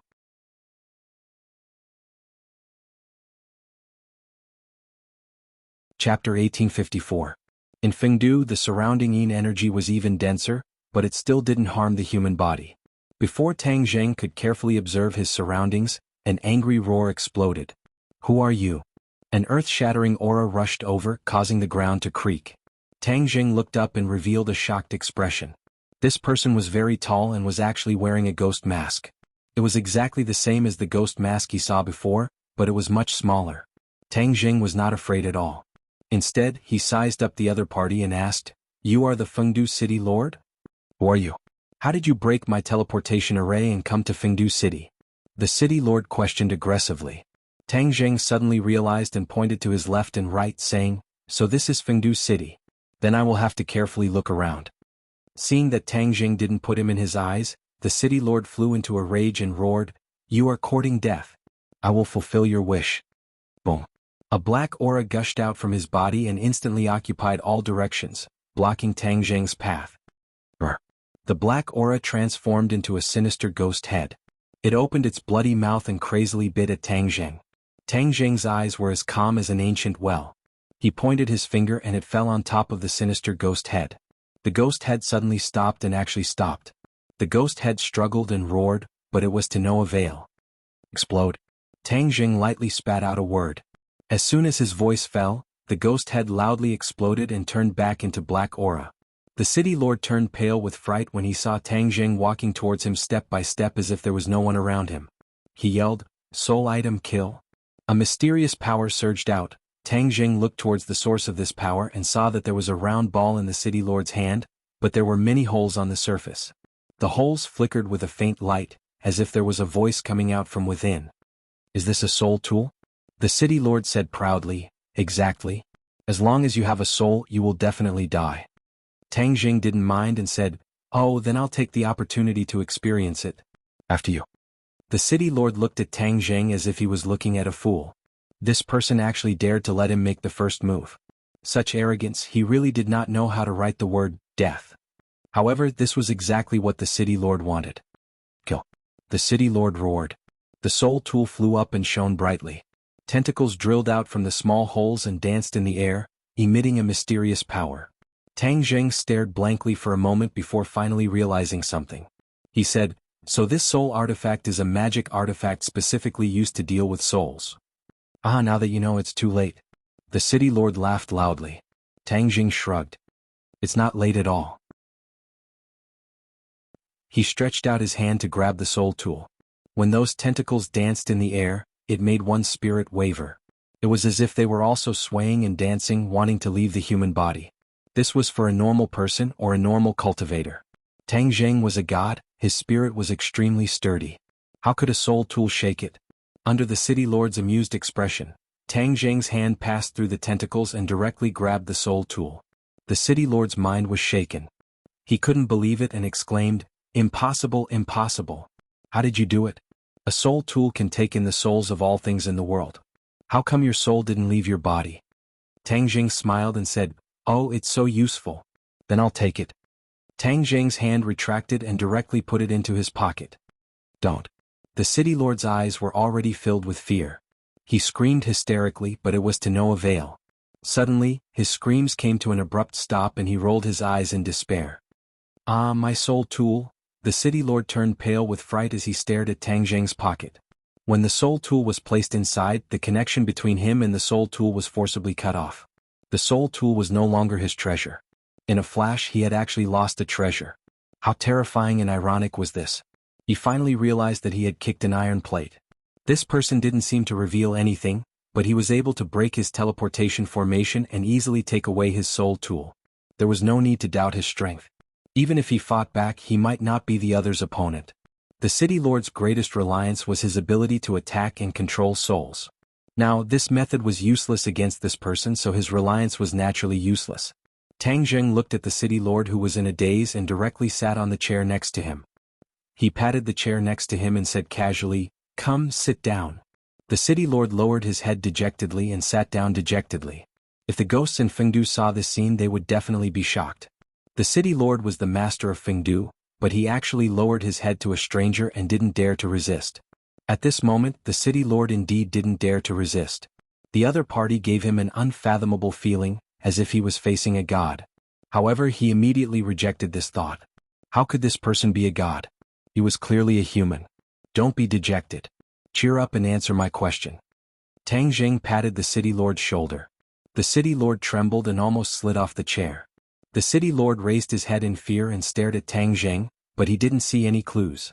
He asked with a guilty conscience, "Who are you?" "This is Fengdu, a place where people die. It's not a place where you, a living person, should come. Since you're already here, you should answer my question first." Tang Zheng didn't care at all.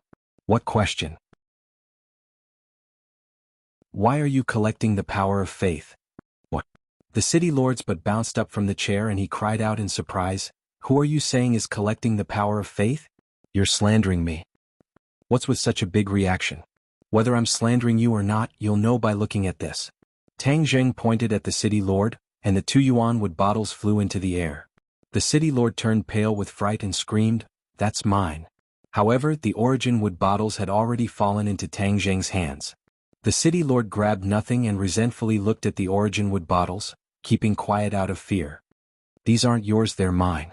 Tang Zheng put the origin wood bottles into his bag and said, "Now you admit that I didn't wrongly accuse you." The City Lord suddenly raised his head and stared at Tang Zheng. "I'll answer you.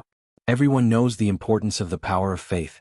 If you have the power of faith, you'll be able to achieve twice the result with half the effort.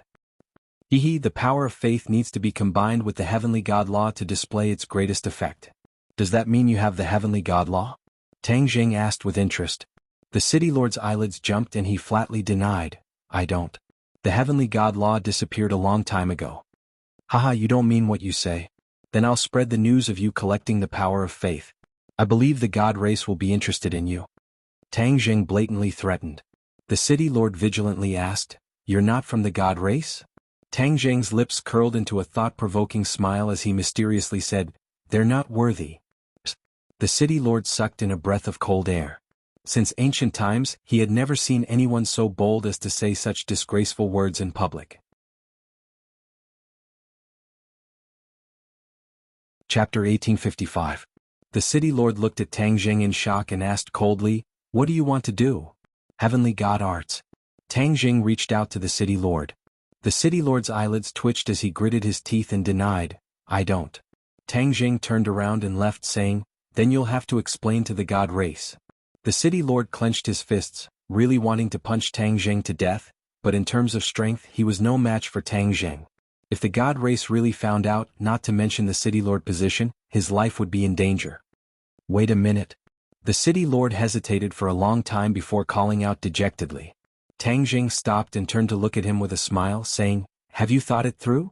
The City Lord snorted, saying, "You spent so much effort and used the power of faith as bait to find the Heavenly God arts and become a god, right? In fact, we are on the same side, why should we kill each other?" Tang Zheng's lips curled as he said in a complicated tone, "Become a god by cultivation, haha. Don't deny it, I am not as good as you. I am only one step away from the Saint Realm, and you can beat me, so naturally you are a Saint Realm cultivator. Don't you want to break through the final barrier and fly to the heavens?" The City Lord said solemnly as if he saw through Tang Zheng's thoughts. Tang Zheng did not comment, saying, "Give me the Heavenly God arts first." "Have you collected enough power of faith?" the City Lord asked. "Is there a problem?" Tang Zheng raised his eyebrows. "I will give you the Heavenly God arts, and you will give me the excess power of faith. Once you become a god, the power of faith will be at your fingertips, and that little bit of power will be insignificant." The City Lord's eyes burned as he stared at Tang Zheng, full of expectation. Ah, your wishful thinking is very good. Tang Jing said with a sigh. This is a win-win situation, why not? The city lord persuaded. Tang Jing shook his head and said solemnly, you don't have the qualifications to negotiate with me. Heavenly God Arts. The city lord's eyes widened in anger as he stared straight at Tang Jing, wishing he could rush up to him. His last bit of reason suppressed this impulse. He took a deep breath and said bitterly, I'll give it to you. Do you think that everything will be fine after you become a god? Didn't someone from the lower realm cultivate and become a deity in the god realm recently? Isn't he being hunted down everywhere? Tang Jing's heart skipped a beat. Wasn't the person the city lord was talking about his clone? He was very curious about the situation of the clone, but he was not in a hurry to ask. His gaze fell on the jade scroll that flew over. Heavenly God Arts. It was precisely these 3 words on the jade slip, and every stroke revealed traces of profundity. Having learned his lesson, he wasn't in a hurry to check the jade slip. He first weighed it in his hand and said, this can't be fake, right? He had just come to the god realm and was deceived by the waiter. The people of the god realm were not what they used to be. He learned from his mistakes and inevitably became more cautious. The city lord's heart trembled. He had originally thought of using a fake to deceive Tang Jing, but in the end he was afraid of Tang Jing's strength and didn't dare to put it into practice. After all, with Tang Jing's eyes, he could definitely distinguish between the real and the fake. Why bother? The city lord pretended to be indignant and said, how can it be fake? If you don't want it, just give it back to me. Tang Jing looked at the city lord without blinking. Seeing that he didn't seem to be faking it, he smiled and said, if it's real or fake, I can also distinguish it. The city lord's heart skipped a beat, and he felt a wave of lingering fear. Tang Jing immediately read the contents of the jade slip. It was indeed the heavenly god arts. It was indeed the path to becoming a god. Moreover, it was an alternative path, forcibly building a divine bridge after the saint realm. Cultivators ascended the divine bridge, entered the god realm, and cultivated to become a god. This heavenly god arts focused on building the divine bridge. The divine bridge wasn't built overnight, but was the result of accumulation over time. The divine bridge wasn't formed by condensing true qi. Only the power of faith could build a divine bridge. The city lord painstakingly collected the power of faith to build the divine bridge. Tang Jing looked at the city lord thoughtfully. The city lord's heart beat wildly, but he pretended to be calm. I built the heavenly stairway in the heavenly palace.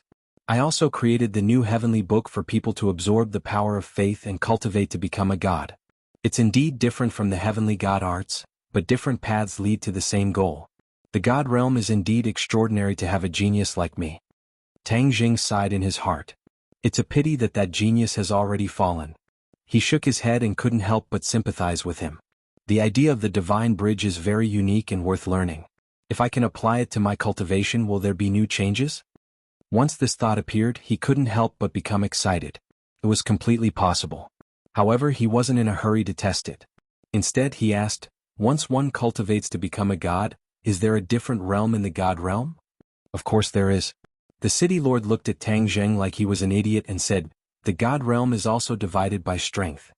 Then what are the specific realms? The city lord looked at Tang Jing with a strange expression and said, you asked the right person. Normal people definitely don't know, but I know clearly. The god realm isn't divided as much as the humans. There are only 3 realms, God Monarch, God King, and God Emperor. There are many god realm people. Are they born as god monarchs? Tang Jing asked, puzzled. Wrong.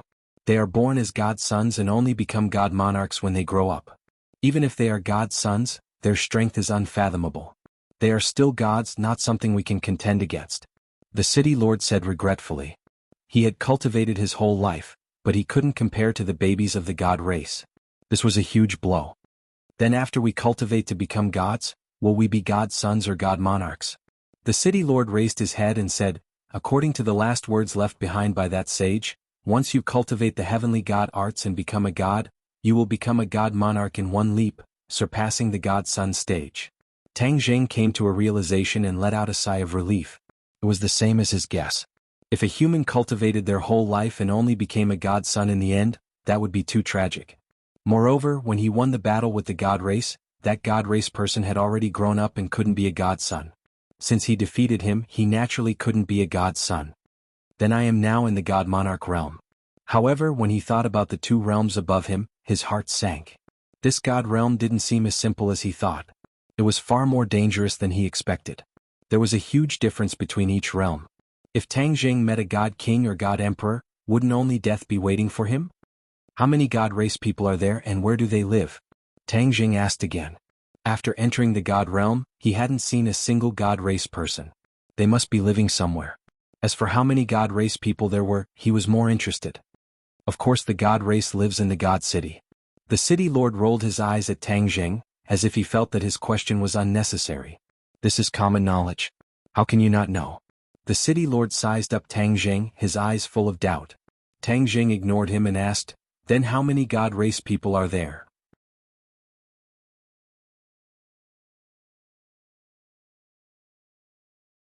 Chapter 1856. Tang Jing's eyes were like torches as he stared at the city lord without blinking, as if he wanted to see through his thoughts. The city lord raised his head and looked at him calmly. After a moment, Tang Jing asked again, "Then how do I get to the god city?"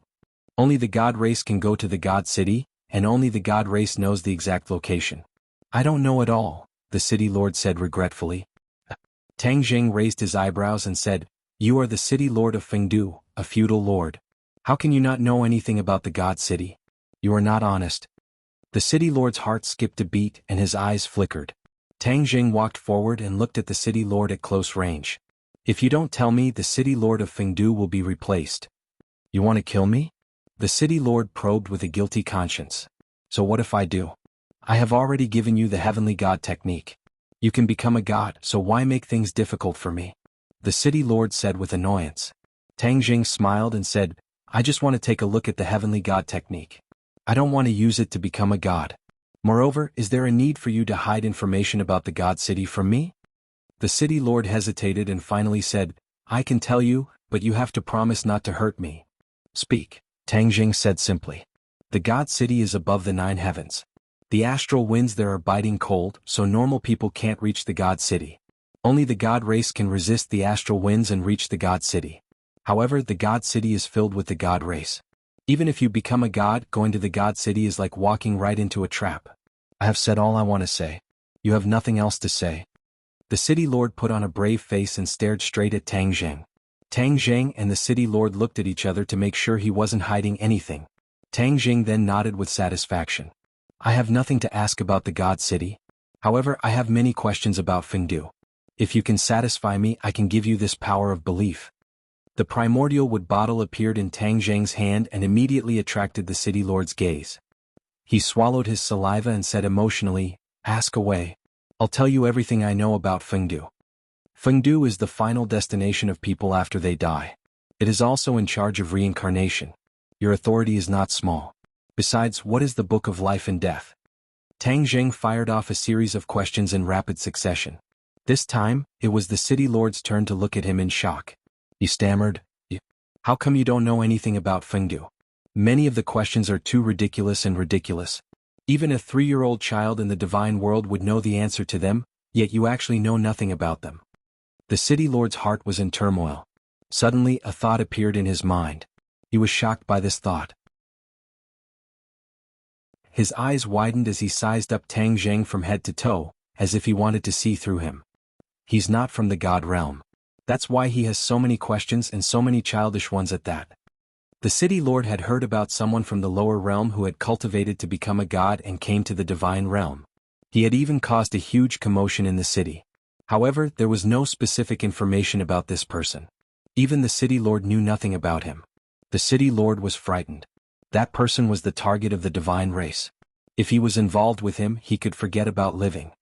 He subconsciously touched his neck as if his head was about to move. This is only my guess. What if he's not that person? The city lord still had a trace of hope. There is a way to confirm his identity. The Book of Life and Death can do this. He quietly flipped his palm and aimed it at Tang Jing. In the next second he seemed to be petrified. He was dumbfounded and his eyes lost their spirit. His name was not in the Book of Life and Death. What did this mean? This meant that this person was not from the divine world. The Book of Life and Death was a sacred weapon that controlled the life and death of people in the divine world. As long as the Book of Life and Death shone on a person, their information would appear. However, the Book of Life and Death had no effect on this person. His identity was naturally revealed. Tang Zheng looked at the city lord's dazed appearance and frowned. He asked unhappily, "Didn't you say you would tell me everything you know? Why aren't you saying a word?" The city lord came back to his senses as if he had just woken up from a dream. He could no longer hide the horror in his heart and shouted, "It's you, that person is you." After saying that, he staggered back and muttered to himself, "I should have guessed it. You have the power of faith and your cultivation is higher than mine. You don't even know a lot of common sense. Besides the person who broke into the divine world, who else could you be?" I'm dead. If the divine race knew that I told you so much and talked so much with you, not only would I not be able to be the city lord, but my soul would also scatter." As if possessed, the city lord kept muttering in annoyance. Tang Jing didn't know whether to laugh or cry, but he also understood that the city lord thought he was Yuan Ying's clone. Tang Jing patted the city lord's shoulder heavily. The city lord sat on the ground and screamed, "I'm dead. You and I know.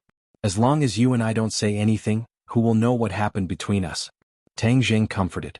The city lord's eyes lit up, and he nodded like he was pounding garlic.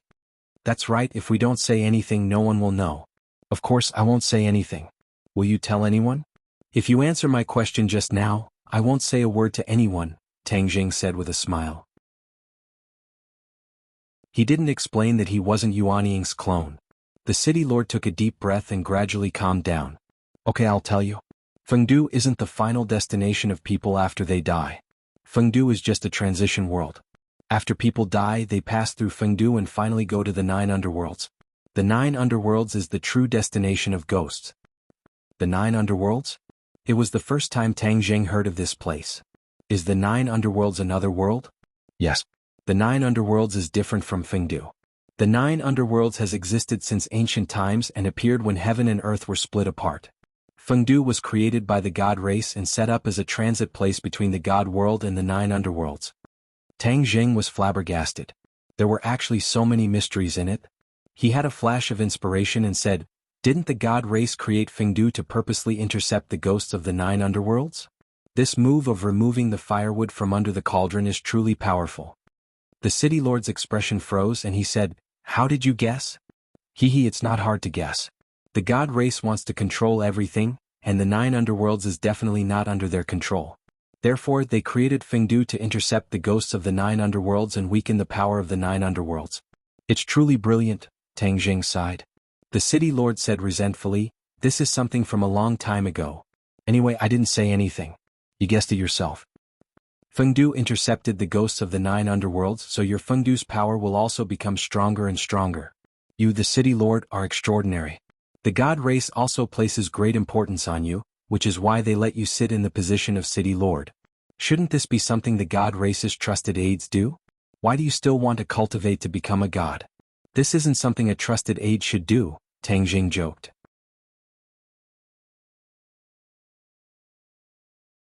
Chapter 1857. Tang Jing stared at the city lord with a burning gaze, and he saw strong dissatisfaction in his eyes. Although he was valued by the god race, he felt a sense of crisis. The god race controlled his life and death, and he wanted to get rid of all this. Tang Jing's heart moved and he suddenly had an idea, saying, "I admire you very much. You are not willing to be trampled on by others. This is a true hero. If you let the god race control your fate, even the city lord of Fengdu would be a puppet, not worth mentioning." The city lord gradually raised his head and looked at Tang Jing with mixed feelings. He had done too much work these years and he was very careful, afraid that the god race would one day stand in front of him, tell him that he was exposed and take his life. Tang Jing actually praised him, which made him feel a strong sense of pride. "What do you want to do in the god realm?" the city lord asked. Tang Jing smiled and said, "I also don't want others to control my fate. Not only that, humans don't want the god race to control their fate, so I came to the god realm." The city lord looked at Tang Jing in disbelief and exclaimed, "Then what do you want to do?"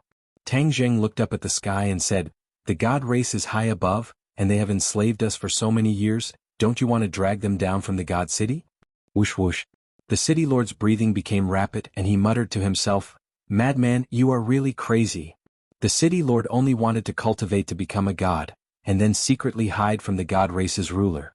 As for the fate of others, he had never thought about it and he did not dare to think about it at all. It was an impossible thing, so he had never had such an extravagant hope. But at this moment he actually heard these words from Tang Jing's mouth, and it was so enlightening that it seemed like a fantasy story. Tang Jing asked, "Do you really think I am crazy? If I can cultivate to become a god, why can't other humans do it? Should humans be enslaved by the god race?" The city lord stuttered and shook his head in a daze. "I don't know, and I don't dare to think about it. I know you only think of yourself, that is understandable. But I am different. I have family, friends, and countless compatriots who trust me. Therefore, I will do this without hesitation and without shirking my responsibility." Tang Jing's voice was not very loud and impassioned, but for some reason when the mayor heard it, he felt as if his blood was boiling. His ice-cold heart seemed to beat violently, and he couldn't help but clench his fists. Tang Jing dared to think of things that he did not dare to think of, which made him feel deep veneration. Tang Jing looked at City Lord with a smile and took in all of his reactions. He said straightforwardly, "You are the master of Fengdu. Don't you want the ghosts in Fengdu to cultivate into gods and break free from being enslaved by the god race?" The city lord raised his head abruptly as if he had thousands of words to say, but he realized that he couldn't say them out loud. He lowered his head resentfully and said, "It is already an illusory thing for me to cultivate into a god, so how can I talk about other ghosts?" Tang Jing shook his head and patted City Lord's shoulders, saying, "You are wrong. Your predecessors have already paved the way for you. As long as you set foot on this path, although there are difficulties, this path can also become a broad road. Why don't you want to do it? Are you willing to be enslaved by the god race for generations?" Tang Jing's voice suddenly became louder, like thunder exploding in City Lord's ears. It was so loud that even the deaf could hear it. City Lord's heart trembled fiercely, but he mustered up his courage and said, "I don't want to." "That's right." Tang Jing nodded in satisfaction and put the primordial wood bottle in City Lord's hand, saying, "There is the power of faith here. You have to cultivate into a god first, then you can lead the ghosts of Fengdu to break free from the god race's enslavement and control your own destiny." City Lord was fascinated and looked at the primordial wood bottle in a daze, saying, "You are really giving me the power of faith?" "Yes, don't you want it?"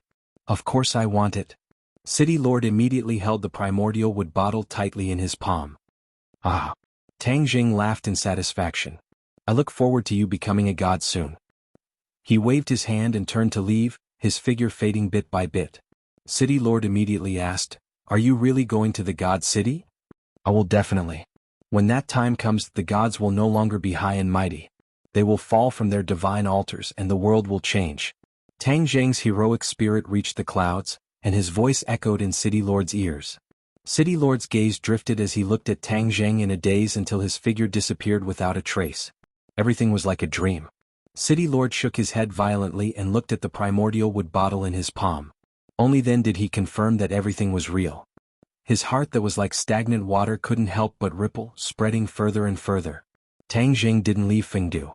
He raised his head to look. Even though he was standing on the ground, his eyes seemed to have risen to the sky and looked down at the world of Fengdu. The sky of Fengdu wasn't like the human world. There was no sun and no traces of stars. The sky gave off light, which was the source of light for Fengdu. Fengdu was much smaller than the ghost realm. Other than Fengdu City, the other places were very barren, but there were still ghosts living there. However, these ghosts were very weak and couldn't be compared to those in Fengdu City. The world of Fengdu created by the god race is too crude. After all, it's a world created by the gods, so there isn't much to see.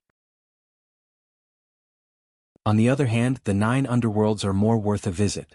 The 9 underworlds had existed since ancient times and wasn't a world created by the gods, so there was definitely something unusual about it. Tang Jing didn't know how to go to the 9 underworlds, but since he knew about its existence, it wasn't a problem for him. The most important thing now was to comprehend Secrets of the Heavenly God. Secrets of the Heavenly God had great wisdom, so he decided to use it as a reference to build a divine bridge. He had inexhaustible power of faith, so building a divine bridge wasn't difficult for him. However, his divine bridge was worlds apart from the divine bridges of normal cultivators. Secrets of the Heavenly God circulated, and the surging power of faith gathered in his purple manor. Ever since Yuanying left him, his purple manor had been empty. The power of faith filled his purple manor, and a divine bridge gradually appeared. This divine bridge didn't have a pier, and it was like a flying bridge that crossed a natural chasm. The head of the bridge appeared. Instantly, an earth-shattering change happened in his purple manor. A ray of multicolored light shone on the head of the bridge, and it shone with boundless light. Dense mist rose, and the head of the bridge seemed to be standing in the midst of the multicolored light. Tang Jing was shocked. The secrets of the heavenly god was indeed extraordinary. Building a divine bridge actually created such a spectacle, and this was only the head of the bridge. If the entire divine bridge was built, how magnificent would it be? Tang Jing yearned for it, and his heart palpitated with eagerness. However, he didn't know that the divine bridge of normal cultivators wouldn't create such a miraculous and magnificent vision. He was a god, and the divine bridge he built had already undergone an essential change. It had already broken away from the secrets of the heavenly god and was completely different from the divine bridge that the senior had created. Tang Jing was completely unaware, and he was immersed in the marvelous realm of building a divine bridge. With a spurt of energy, the divine bridge extended bit by bit further and further away. It was like a broad road that extended to the end of the illusory world.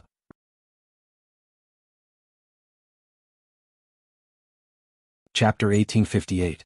Tang Jing tried his best to see, but he couldn't see the end of the divine bridge. Instead, a ray of light soared into the sky and blocked his vision. He calmed down. He had built the divine bridge, but there was still an unknown existence at the end of the divine bridge. With his current cultivation as a god sovereign, he couldn't see through it and reach it. Perhaps he would be able to solve this riddle when his cultivation reached a higher level. His power of faith flowed along the divine bridge like a swimming dragon, rushing to the end of the divine bridge and disappearing into the ray of light. Instantly he felt his power increasing rapidly.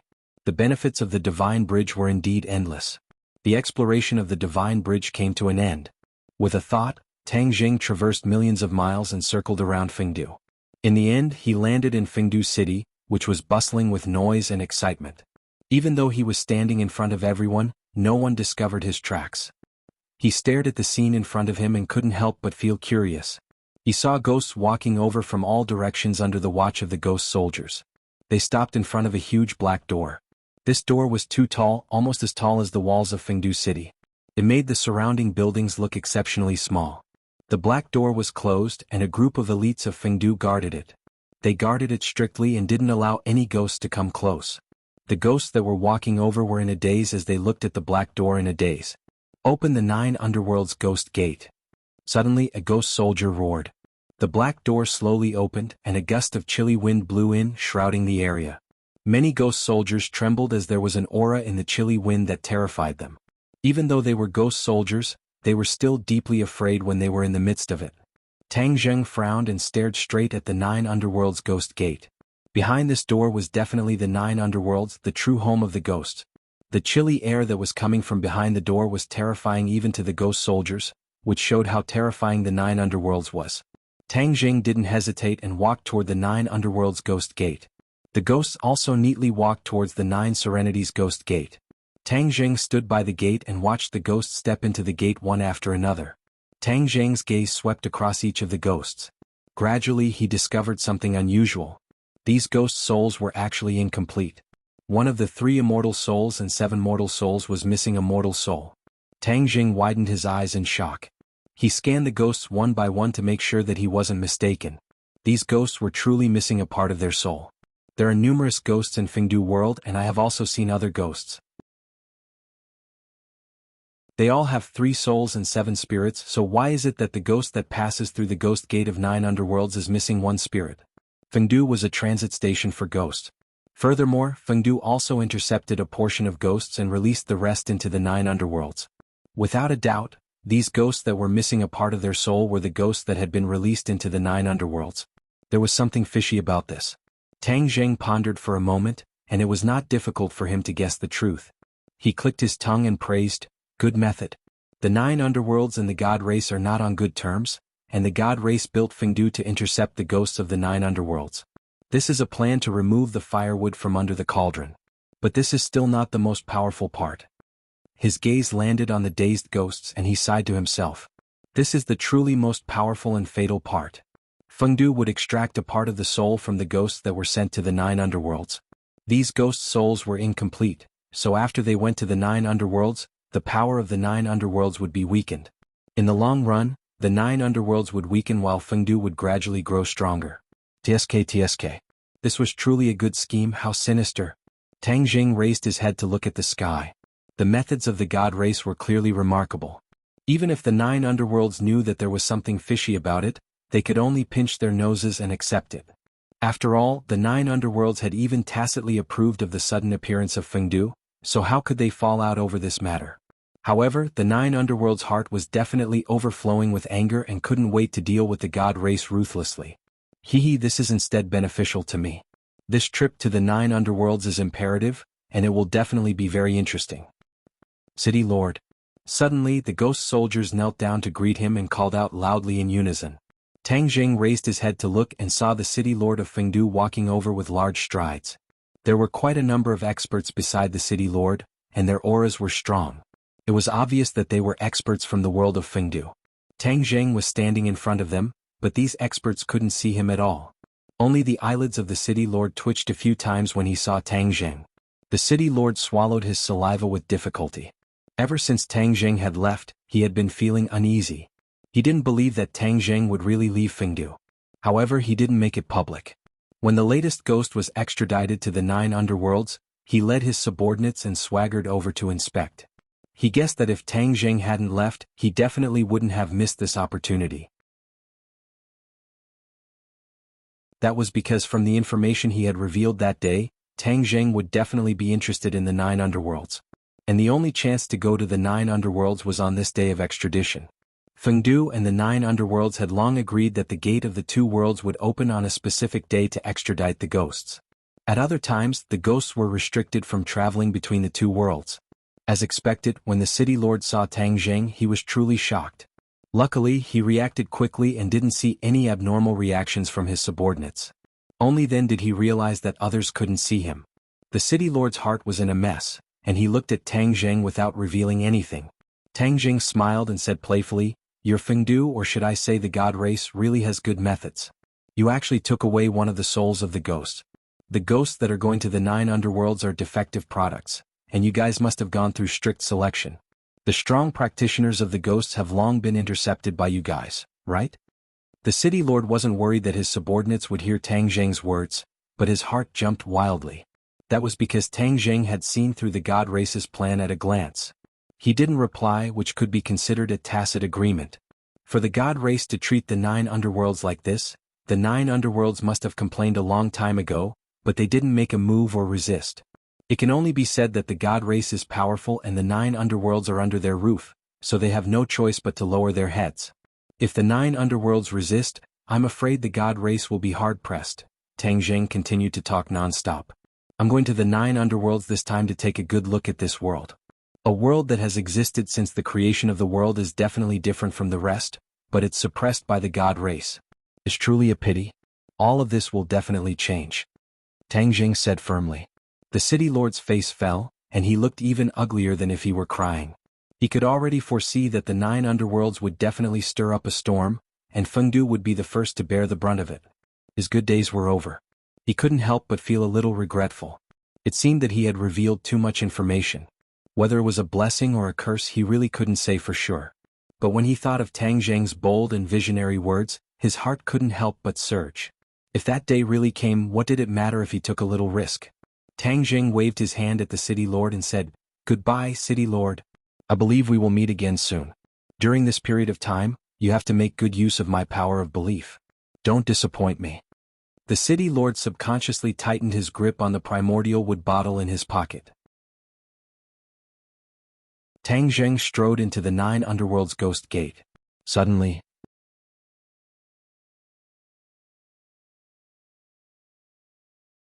Chapter 1859.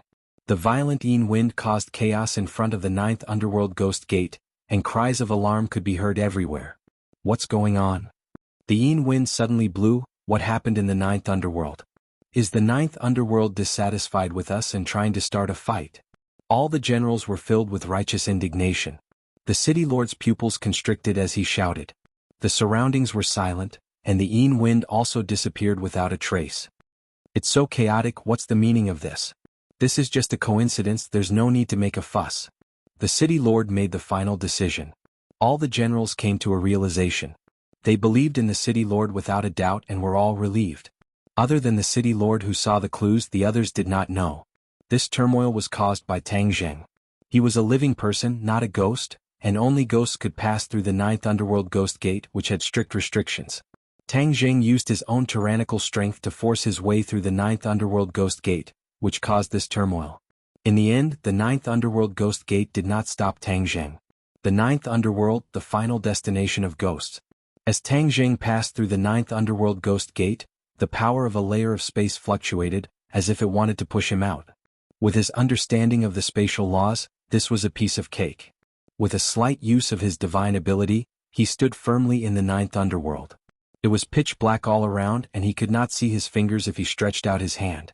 Tang Jing's eyes widened in surprise. With his eyesight he could not see anything at all. This was too inconceivable.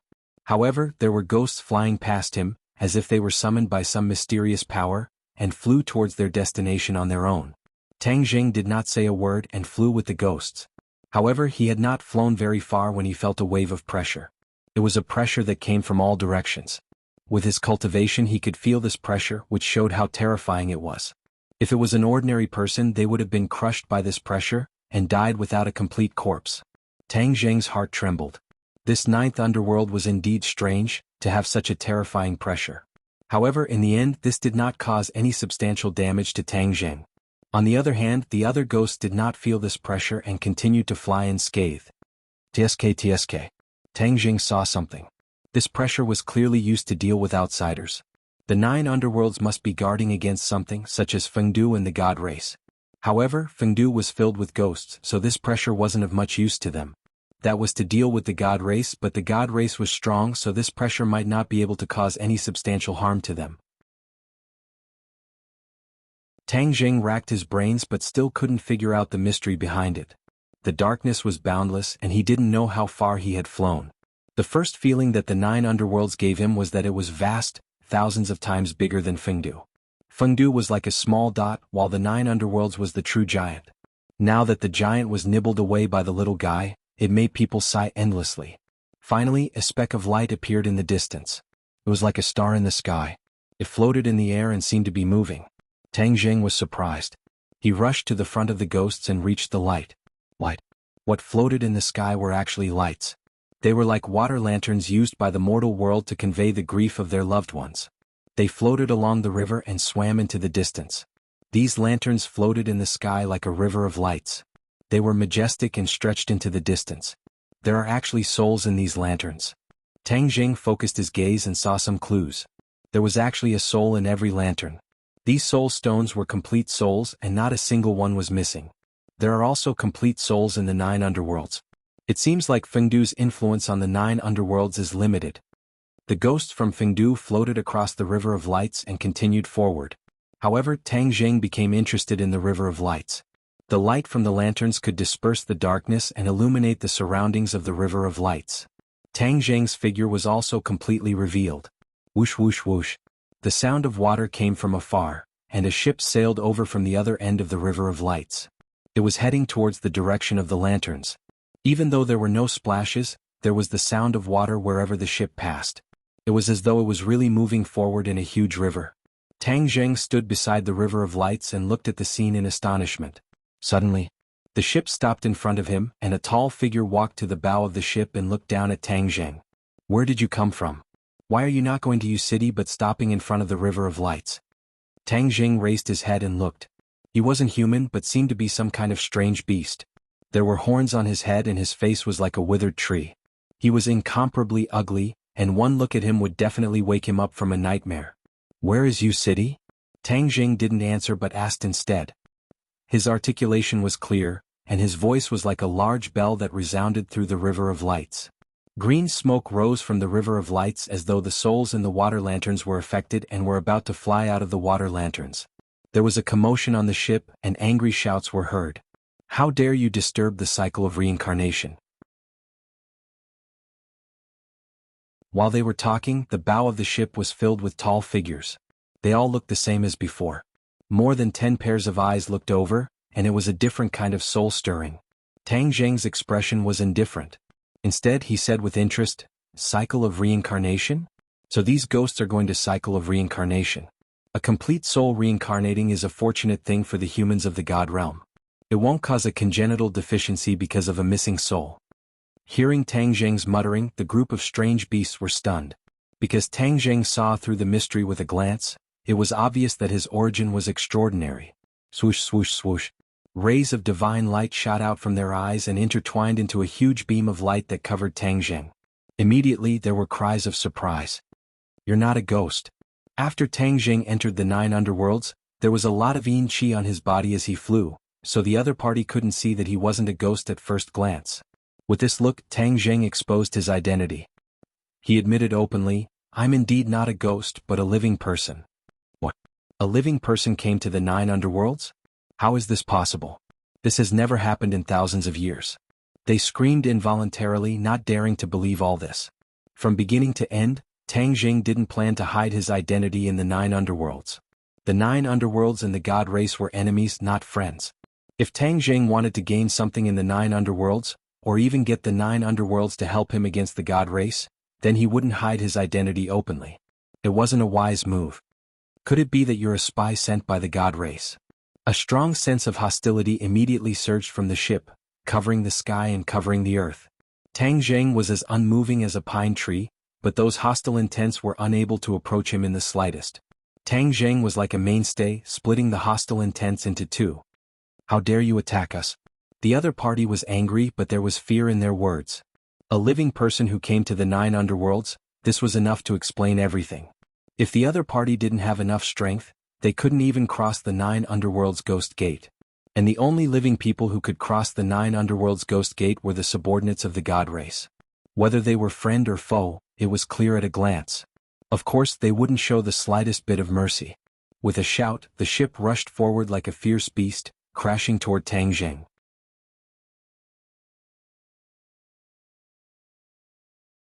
Chapter 1860. The ship crashed into Tang Zheng. Clang.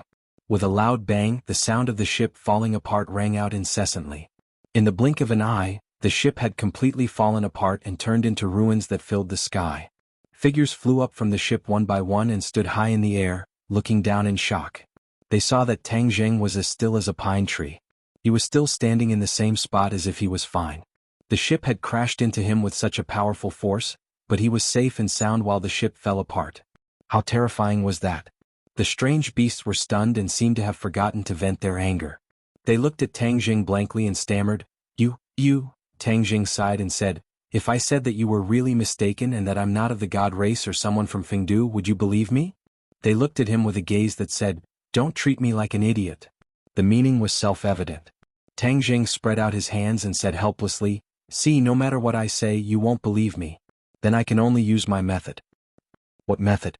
The strange beasts were at a loss and were at a loss. "My method is simple and crude, but it has always been effective." Tang Zheng stretched out his hand and grabbed with his 5 fingers.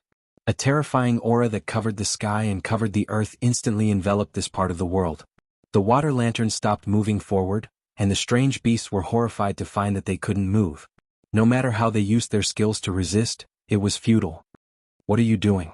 they asked in horror. Tang Zheng said casually, "I said my method is effective, right?" The strange beasts finally accepted their fate and stopped struggling. They stared at Tang Zheng. "I've just come to the 9 underworlds, so I'll let you be my guide and answer some of my questions," Tang Zheng said without allowing them to refute. "You'll spoil the plan if you stop us. We're going to the reincarnation pool.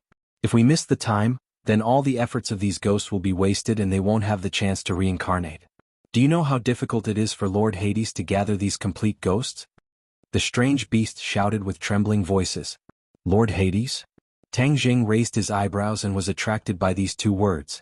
Of course, the other information also made him realize something. "Is this 9 Serenity's master the Nether Lord?" Tang Zheng asked. The exotic beast looked at him as if he was an idiot. Was there even a need to ask such a question? Isn't it common sense that you are a spy sent by the Protoss? Why ask so many times? Tang Zheng wasn't ashamed to ask. "It seems so. The Netherworld Master is the 9 Underworlds Master, just like how the Fengdu Master is called the City Lord. He's an imitation of the 9 Underworlds." When the strange beast heard the name of the Fengdu Necropolis Master, it flew into a rage. "Don't mention that scoundrel. He intercepted the souls of the 9 underworlds and extracted a part of their souls. He's trying to destroy the foundation of the 9 underworlds. He's extremely shameless." Tang Jing smiled since he could understand their thoughts. If the Necropolis Lord were to hear this, he wouldn't be able to refute it. What the City Lord has done is indeed worthy of this infamy, Tang Jing said fairly. The exotic beast looked at him blankly and was confused. Why was he still speaking up for them? This wasn't in line with their expectations. Tang Jing didn't explain much. He pointed at the Lantern River and said, "You spent a lot of energy to condense these souls, so they're very precious and can't be wasted. If you miss the time, you can't reincarnate, right?" The exotic beast hesitated for a moment and nodded. "That's right. Let's go to the reincarnation pool," Tang Jing said. He removed the energy and the Lantern River flowed into the distance again. Tang Jing had plenty of time and was full of curiosity about the 9 underworlds. Thus he decided to calm down and take a good look. The reincarnation pool was in charge of reincarnation. This was a place he had to go to. He might as well go with the flow and go directly. "Are you really going to the reincarnation pool?" the exotic beast hurriedly asked when he saw Tang Jing following the Lantern River. They were also passively following him. Tang Jing pointed into the distance and said, "That's the truth. What else is there to doubt?" "Do you want to destroy the reincarnation pool?" a exotic beast asked whimsically. The other exotic beasts were shocked. They were about to scold him when they saw Tang Jing laugh. "I just want to take a look at the reincarnation pool." The exotic beasts were skeptical, but they had no choice but to lower their heads. No matter how they looked at Tang Jing, they couldn't change the current situation. They looked at each other. Instead, hope gradually grew in their eyes. The reincarnation pool was guarded by a large army and experts. This person was walking right into the trap. It would save them a lot of trouble. Thus they all quieted down.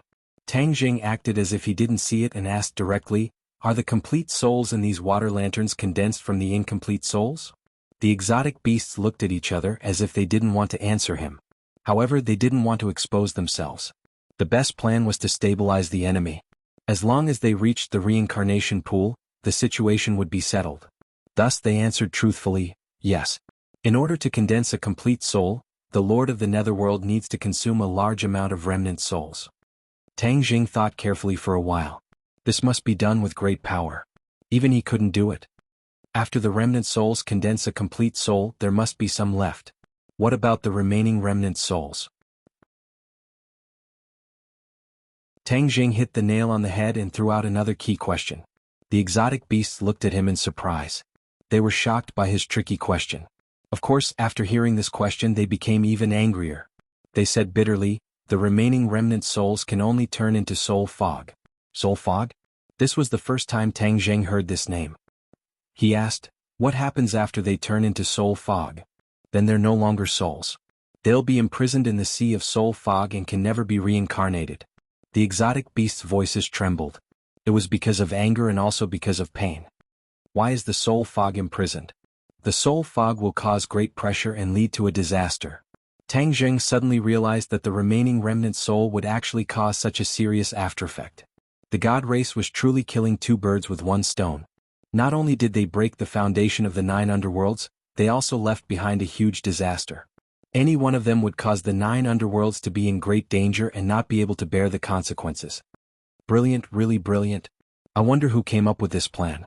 In the sky, a huge lake appeared and floated in midair. The Lantern River converged towards this lake and flowed into it, stopping its advance. Is this the reincarnation pool? We're here. Tang Jing looked at the reincarnation pool curiously. However, before he could see any clues, figures flickered in the darkness. A large army suddenly appeared. They guarded the reincarnation pool and stared at Tang Jing, the uninvited guest. They also saw the exotic beasts that couldn't move and were shocked. They were secretly on guard. The exotic beasts were overjoyed and shouted, "This is a spy of the god race. Capture them quickly." Although they had already suspected that Tang Jing was a spy for the god clan along the way, at this moment, they still subconsciously shouted out. These 4 words were powerful and could attract hatred.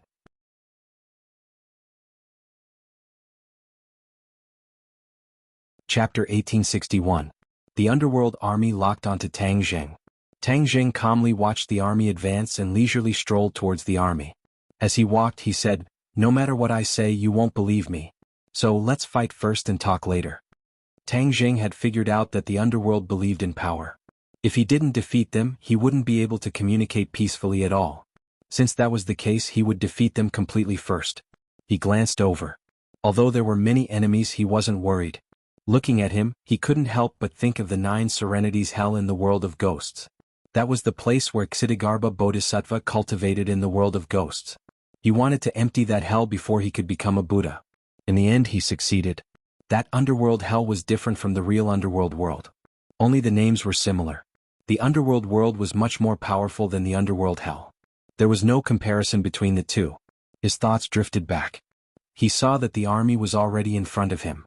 Rays of light flew out from the army. These were the rays of light from treasures. They all shot toward Tang Jing. Tang Jing looked up. With just a glance, these attacks all missed and froze in midair. They couldn't move forward anymore. Just a glance had such divine power. It completely shocked the enemy. Immediately they believed that Tang Jing was a spy of the god race. Because in this world only the god race had such means. Kill? Suddenly uniform shouts resounded through the world. A giant stood out from the army. This giant stood tall and looked down on all living things. Even Tang Jing looked insignificant in front of him. Tang Jing looked at the giant. This giant also had 2 horns on his head, but he had a human face. He didn't know if he was a human or a beast. He stretched out his hand. The air in the sky quickly gathered and formed a huge drum in front of him. This drum covered an area of several hundred feet. It covered the sky and floated in midair. There was a commotion in the army. Cheers thundered. It seemed that their confidence had increased by a lot when they saw this drum. The underworld drum sounds all things move. The underworld drum sounds 10,000 souls break. Roars came out from the giant's mouth. Then he used his fist as a drumstick and hit the underworld drum hard. Bang! The sound of the drum reverberated, heaven and earth moved, and all living things moved. A shockwave accurately attacked Tang Jing from the 9 Serenities drum, but it didn't cause any damage to the army. This kind of precise attack made Tang Jing's eyes light up. Interesting indeed. Tang Jing leaped high above the 9 Netherworld drum and looked down, facing the giant face to face. His gaze fell on the 9 Netherworld drum, only to see saint inscriptions appear on it. These saint inscriptions were neat and uniform, but there were a total of 4 saint inscriptions, which was more than the hidden sword. So, it is a sacred artifact. Aha! My hidden sword is also a sacred artifact. It is more than enough to break your sacred artifact, Tang Jing said with a chuckle. He raised the sword of Xuanzang. Suddenly, the sword light illuminated the reincarnation pool. The light from the water lamps was completely covered by the sword light.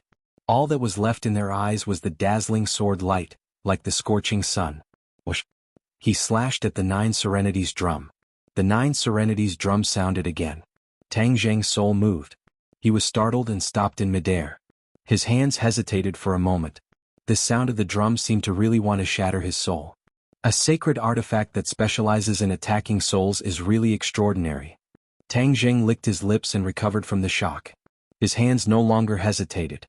Whoosh! A crack appeared in the sky. It was the mark of the hidden sword flying past. The sky cracked, the sound of the drum stopped, and the world returned to normal. Bang! The giant flew out. The 9 Serenities drum lost its master's control and gradually dissipated. It was like clouds gathering and dispersing, disappearing without a trace in the blink of an eye. This 9 Serenities drum is a bit interesting. It doesn't seem to have a physical body. It was completely transformed by the giant. This is worth learning. My hidden sword hasn't changed much. It has always been a sword. If it can change into other forms, perhaps its power will be even greater. Tang Jing was excited and suddenly had an idea. However, this idea firmly occupied his mind. He could not wait to test it out. He suppressed the hundreds of ideas in his mind and looked at the stunned 9 Serenities army. He said, "Can we have a proper discussion now?" The army began to whisper. "That is King Guyu. He has boundless strength and invincible divine might. How could he be defeated by him? Moreover, he did not take advantage of the victory to pursue and kill King Guyu. Isn't he missing a good opportunity?" The 9 Serenities army was made up of elites. They had unique insight and naturally saw many clues. After some analysis they found more problems. Pairs of eyes swept across Tang Jing. He did not move and allowed these eyes to size him up. He did not care about his secrets being exposed. Whoosh! King Guyu flew back and looked down at Tang Jing. His voice was like the sound of a drum. He asked, "You are not a spy of the divine race. Who are you?" Tang Jing looked at him and said, "Of course I am not a spy of the divine race. I am an outsider. I heard about the matters between the divine race and the 9 Serenities. I was curious, so I came to the 9 Serenities to take a look. I did not expect to meet them. They did not believe me, so I could only use this method.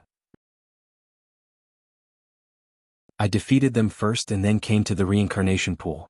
Tang Zheng's gaze landed on the reincarnation pool. He said, I heard that there is a time limit to the reincarnation pool. If we miss the time, all our previous efforts will be wasted. There are so many souls that need to be reincarnated. This is the main thing. Why don't I watch you guys activate the reincarnation pool first? I will be a quiet spectator. What do you think? Tang Zheng was neither fast nor slow. He was neither servile nor overbearing. This made King Guyu look at him in a new light. He said, You are indeed not like those shameless people of the divine race. Your divine arts are not bad. You can actually fight against me. I'm not even afraid of god monarchs, but I actually lost to you. What is your cultivation level? King Guyu looked at Tang Zheng curiously, but he could not see through him. Tang Zheng seemed to have a halo around him. It was also like a layer of fog that blocked his probing gaze. My cultivation level is equivalent to god monarch. Actually, your abilities are very strong. I was lucky to have won against you. Tang Zheng said humbly. He cultivated the heavenly god technique and built the divine bridge. His cultivation level was not something the divine race of the same level could compare to. King Guyu snorted and said, Victory is victory. Defeat is defeat. I lost to you, but this is not shameful. I will defeat you again in the future. Tang Zheng smiled and said, You are honest and upright. I like it. I like you too. King Guyu said gruffly, Then you can watch from the side as we activate the reincarnation pool. All right. Tang Zheng did not disturb the other party. Although this battle came and ended quickly, he gained a lot. He was able to fight with a true expert of the 9 underworlds. This made his blood boil.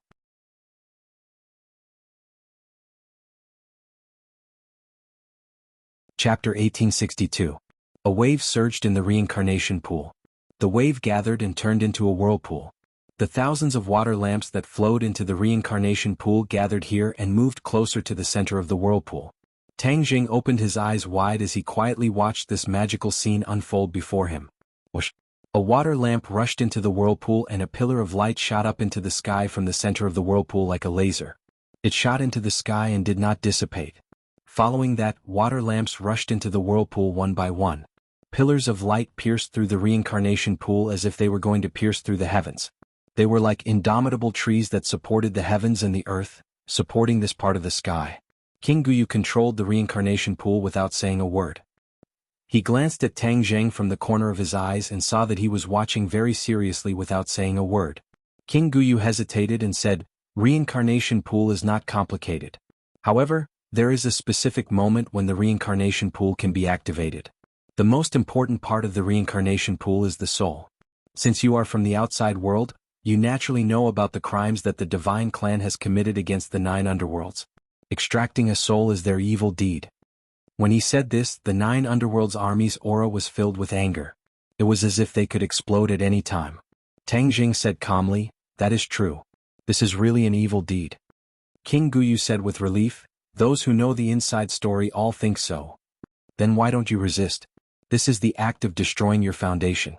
It is too vile, how can you just let it be? Tang Zheng asked, hitting the nail on the head. King Guyu sighed and said, It's not that we don't want to resist. However, Lord Yu is kind and does not want the people in the world to suffer the chaos of war. That's why we keep delaying it. This reason was out of Tang Zheng's expectations. Although he had never seen Lord Yu before, he was after all the lord of this world. No matter if it was in terms of vision or spirit, he was definitely unparalleled. How could he not resist just because of this reason? This reason could not convince Tang Zheng. However, he did not ask for the reason. Instead, he chose to listen and watch. He said calmly, Lord Yu is kind. More and more light pillars appeared on the reincarnation pool. After a while, when all the water lamps entered the whirlpool, the reincarnation pool had turned into a huge light pillar and was completely enveloped. Whoosh! Suddenly, a Saint Rune flew out from the center of the whirlpool and floated high in the air. The Saint Rune's light wasn't very eye-catching, but it overshadowed the huge pillar of light. Saint inscriptions? Tang Zheng looked at this scene in surprise. His hidden sword was a saint artifact, so he had a better understanding of saint inscriptions. When he saw this saint inscription, his heart trembled, and his eyes were completely attracted by it. This is the Saint Rune of a saint artifact. Moreover, this saint artifact only has one saint rune. Tang Jing quietly analyzed. His hidden sword also had more than one saint pattern, but it was already an extraordinary treasure that could help him kill his enemies. Now, this saint artifact only had one saint rune. The great Tao was simple to the extreme. When Tang Jing saw the sacred inscription, he was deeply shocked. He quickly asked, "What kind of magic treasure's sacred inscription is this?" The saint runes swam around the light pillar, and the light pillar slowly broke away from the vortex and flew into the sky. The saint rune kept protecting the light pillar until the saint rune disappeared into the horizon.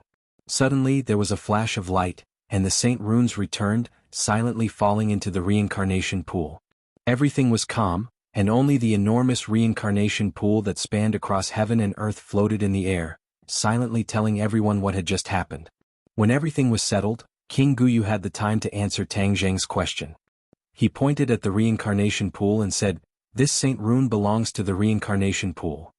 Reincarnation pool? Tang Jing was shocked.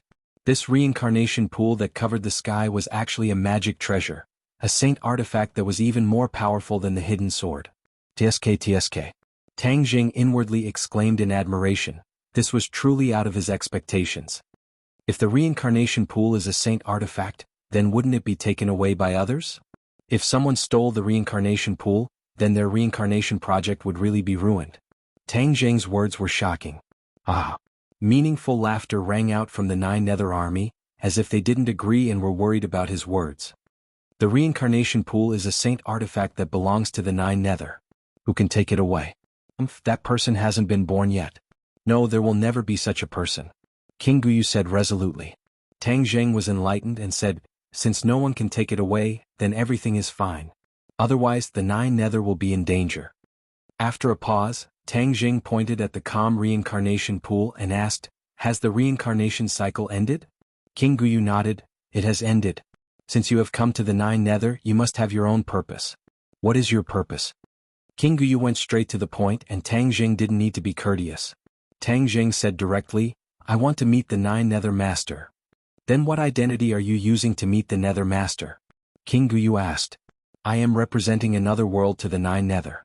You may not have heard of this world, but that is not important.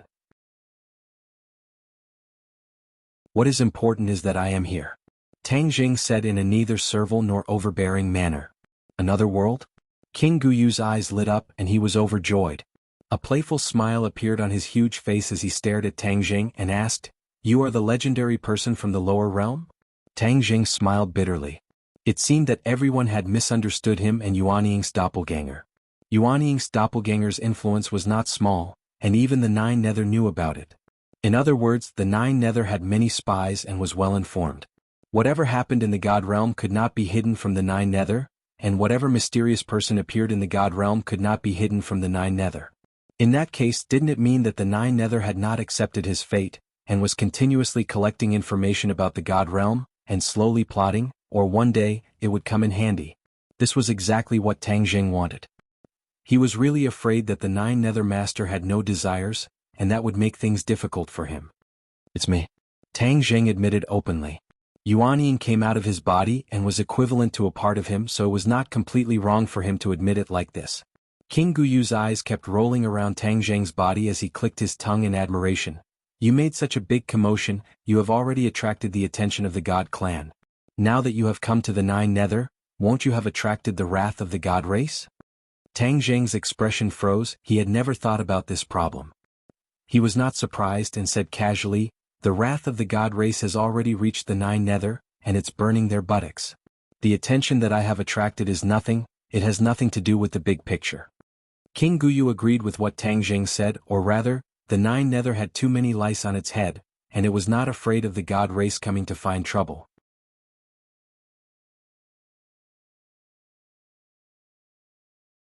Chapter 1863. Yudu was the capital of 9 underworlds, the center of power of 9 underworlds. It was equivalent to Fengdu. Yudu occupied an extremely vast area, and there were even mountain ranges that rose and fell continuously in the city.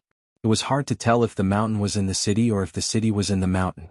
The sky of 9 underworlds was dark, but the sky of Yudu was bright like daytime. However, there was no sun, moon, or stars. It was as if a white canopy covered the 9 heavens. The sky gave off light that shone on Yudu and chased away the darkness. Tang Zheng and King Guyu returned to Yudu together. The group was majestic and stretched endlessly. These were the elites under King Guyu. King Guyu had quite a bit of power in the 9 underworlds and was in charge of guarding the pool of reincarnation. Reincarnation pool was extremely important to 9 underworlds, so since he was guarding it, his position and abilities could be seen clearly. They flew through the air and King Guyu and Tang Zheng directly flew through the gate of Yudu. As for the other subordinates, they landed and passed through the gate in an orderly manner. Seeing the curiosity on Tang Zheng's face, King Guyu introduced, "In Yudu City only the king of Yudu can fly. You are an esteemed guest of the 9 underworlds, so you naturally have the status of an esteemed guest. Therefore you can travel with me." Tang Zheng nodded his head in understanding and looked down at Yudu. He revealed an astonished expression and asked, "How big is this Yudu exactly?" King Guyu said proudly, "The size of Yudu can't be measured. In short, you just need to know that it is very, very big." Tang Zheng clicked his tongue secretly and said, "There are restrictions in Yudu that specifically target flying, right?" King Guyu praised, "As expected of someone who has cultivated to God, your discerning eyes are like torches." Tang Zheng was astonished. Flying in Yudu above one's level would definitely bring about terrifying attacks. With Tang Zheng's cultivation he might not be able to defend against them. Maybe this was also a way to deal with the god race. If the god race wanted to attack Yudu, they could only attack from the land. If they wanted to attack from the celestial palace, it would be as difficult as ascending to heaven. Yudu's territory was vast, and if the god race really wanted to take it down, it was unknown how long they would have to drag out the battle line and how much manpower they would have to invest. There was a deep meaning behind this. Tang Zheng's gaze flickered, and he sighed ruefully in his heart. He was full of admiration for Yudu's arrangement. After a moment the two of them flew to the tallest mountain in Yudu. The mountain was indomitable, piercing straight into the sky. This mountain was pitch black and emitted a cold and gloomy aura. Yin Qi lingered around it like clouds and mist, covering half of the mountain peak, making it look mysterious. "This is the underworld mountain where the secluded Nether Lord resides. I have already informed the secluded Nether Lord. He is currently waiting for you on the underworld mountain." King Guyu said. Tang Zheng was filled with anticipation as he said, "Thank you King Guyu for your help. We wouldn't have known each other if we didn't fight. Moreover, you have an extraordinary status. When Lord Yu wants to see you, he will definitely have many questions to ask you."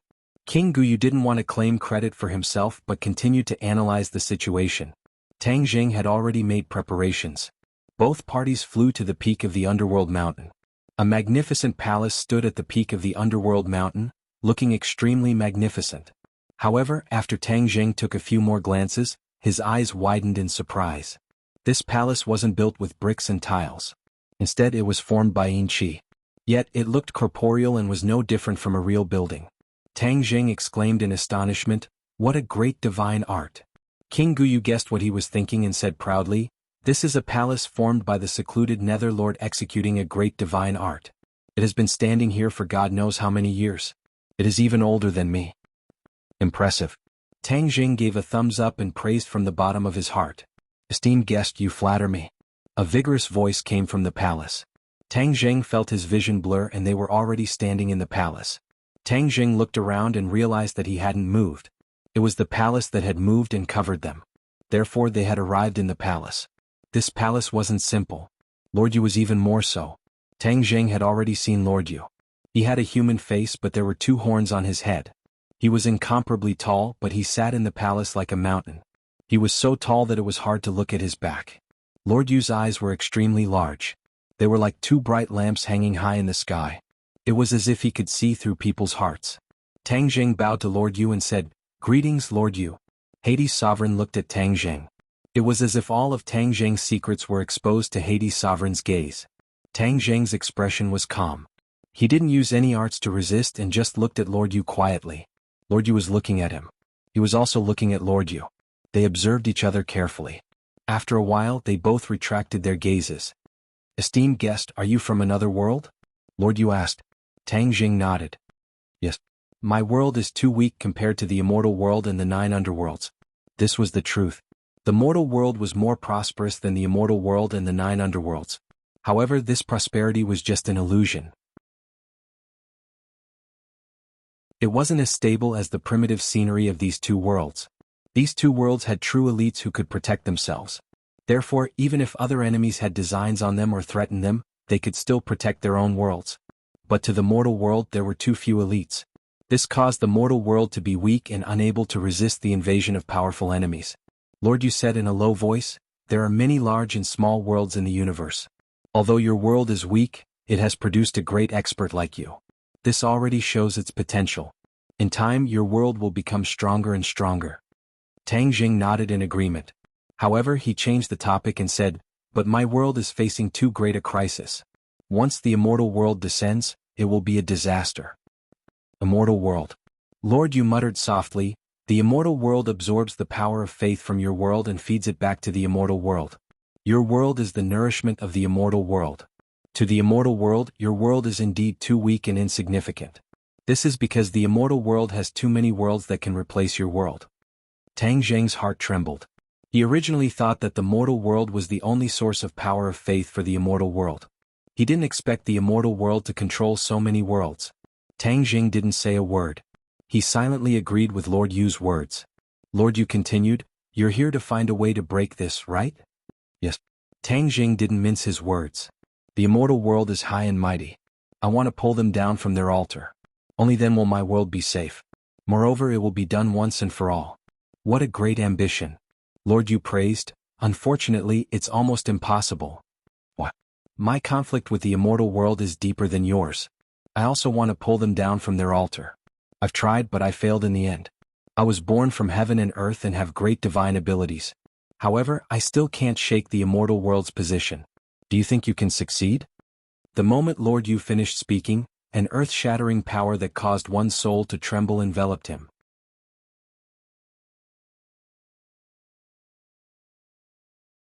Chapter 1864. Tang Zheng's voice was powerful and resonated throughout the underworld mountain, stirring everyone's hearts. The aura emitted from Hades' Lord's body receded like the tide. He stared at Tang Zheng as though he was really going to re-evaluate him. What's your plan? Hades' Lord asked after a while. Tang Zheng had already prepared a draft. Actually, there are many people in the divine realm who are dissatisfied with the god race. However, they don't dare to resist and can only silently suppress their anger in their hearts. We can change this situation. I heard about your deeds in the divine realm. Hades' Lord suddenly said something shocking. This time it was Tang Zheng's turn to be shocked. He had not done anything shocking in the divine realm, so why would Hades' Lord say that? Suddenly, a light flashed through his mind as he came to a realization. So it was Yu Eniying's clone. He had caused quite a commotion in the divine realm, which attracted the attention of the divine realm. However, Tang Zheng had just arrived, so he did not know what Yu Eniying's clone had done. He said calmly, the things I did actually spread to the 9 underworlds. I wonder if the rumors have spread out, hee. Hades' Lord said, I also have eyes and ears in the divine realm, so how could the rumors have spread out? Since you are right in front of me, it's better if I ask you face to face. Then I'm all ears. Tang Zheng was secretly delighted as he said mysteriously.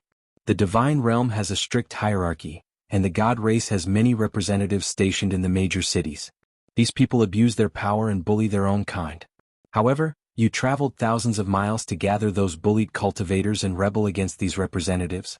It's a pity that there are too few of you. Although you repeatedly dampened the enemy's spirit, you still suffered heavy casualties in the end. Am I right? Hades' Lord stared straight at Tang Zheng as he asked in a deep voice. Tang Zheng memorized every word. He was shocked that Yu Eniying's clone had caused so much trouble. He had really underestimated him. At the gate of the realm of the gods, I saw the heads of those cultivators. It was said that they colluded with the enemy.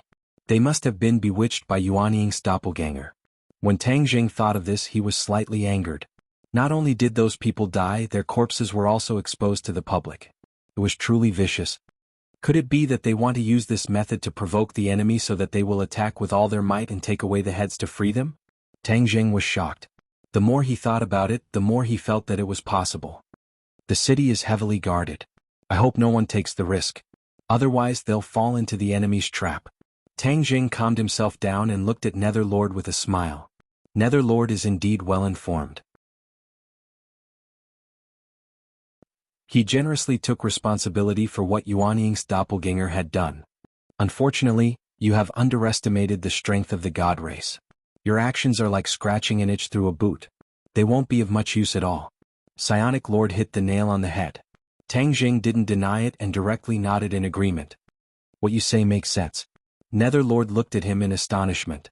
He hadn't expected him to admit it directly. This was what Tang Jing thought. Even though Yuan Ying's doppelganger had caused quite a commotion, it indeed couldn't be of much use. Seeing Netherlord looking at him in bewilderment, Tang Jing said frankly, "Therefore, I have another plan." "What plan?" "To solve the problem from the root." "How can we solve the problem from the root?" "The God race created Fengdu and extracted the souls of the 9 underworlds. Furthermore, they extracted a part of them to break the foundation of the 9 underworlds. Similarly, we can also make a fuss about the souls," Tang Jing said confidently. Netherlord was confused. He was the master of the 9 underworlds, but he hadn't thought of how to make a fuss about the souls. In order to stabilize the foundation of the 9 underworlds, he was already exhausted. He had racked his brains, but no matter what, he couldn't think of any other way to make a fuss. Tang Jing's tone was firm and solemn. Netherlord couldn't help but believe him a little. He asked curiously, "How do we make a fuss about it?" "You must have heard that many years ago, a genius appeared in the God realm and created a technique called the Heavenly God Technique. This is a method for humans to cultivate to become a god," Tang Jing said. Netherlord nodded, but he still didn't understand. "Of course I know this person. From this, we can see how vicious the God race is. No matter who threatens their rule and status, they will stop at nothing to get rid of them." Tang Jing nodded in agreement. Even though the God race killed this genius, they can't erase his existence and contributions. The Heavenly God technique he created has been passed down, and this is a treasure of the human race. It's also something we can make a fuss about. Netherlord didn't understand. He also knew about the Heavenly God technique, but he hadn't really seen its contents. Naturally, he couldn't make a fuss about it. Tang Jing decided to unravel the mystery. The Heavenly God technique is a technique to build a divine bridge. Once the divine bridge is built, humans will have the chance to become a god. The 9 underworlds are in charge of reincarnation, so we can definitely build a bridge in the souls of the reincarnated, allowing them to cultivate naturally in their mother's womb. Once they are born, they will have the qualifications to become a god. Tang Jing explained everything. This was a plan he had come up with after much deliberation. After seeing the reincarnation in the reincarnation pool, he was certain that his plan was extremely feasible. At this moment, Netherlord looked at Tang Jing in shock. He thought about it repeatedly and actually found that this plan was flawless. Moreover, it was a brilliant plan that took drastic measures to deal with the problem. The God race wouldn't have thought of this even in their dreams. Once the newborns in the God realm had a divine bridge and had the qualifications to become a god, countless humans would cultivate to become a god in the God realm. Wasn't this what the God race feared? The God race didn't want humans to become gods and threaten their status and rule. Once a large number of humans became gods, the God race wouldn't be able to stop them at all. The God race's rule would collapse on its own. The God race couldn't possibly kill all of the humans. Humans were the source of their power of faith. If they killed them, where would their power of faith come from? Brilliant, truly brilliant. This was a plan that the God race had no way of breaking. Netherlord looked at Tang Jing from head to toe, as if he wanted to see how he came up with this brilliant plan. Brilliant, brilliant. Netherlord praised from the bottom of his heart. Tang Jing smiled and said, "I'm only proposing a plan, but without the cooperation of Netherlord and the 9 underworlds, my plan is just empty words." "Of course I will cooperate fully." Netherlord couldn't help but blurt out, "The God race destroyed the foundation of the 9 underworlds, so I will destroy the foundation of the God race as well. They are delusional to think that they can maintain their rule forever. Dream on."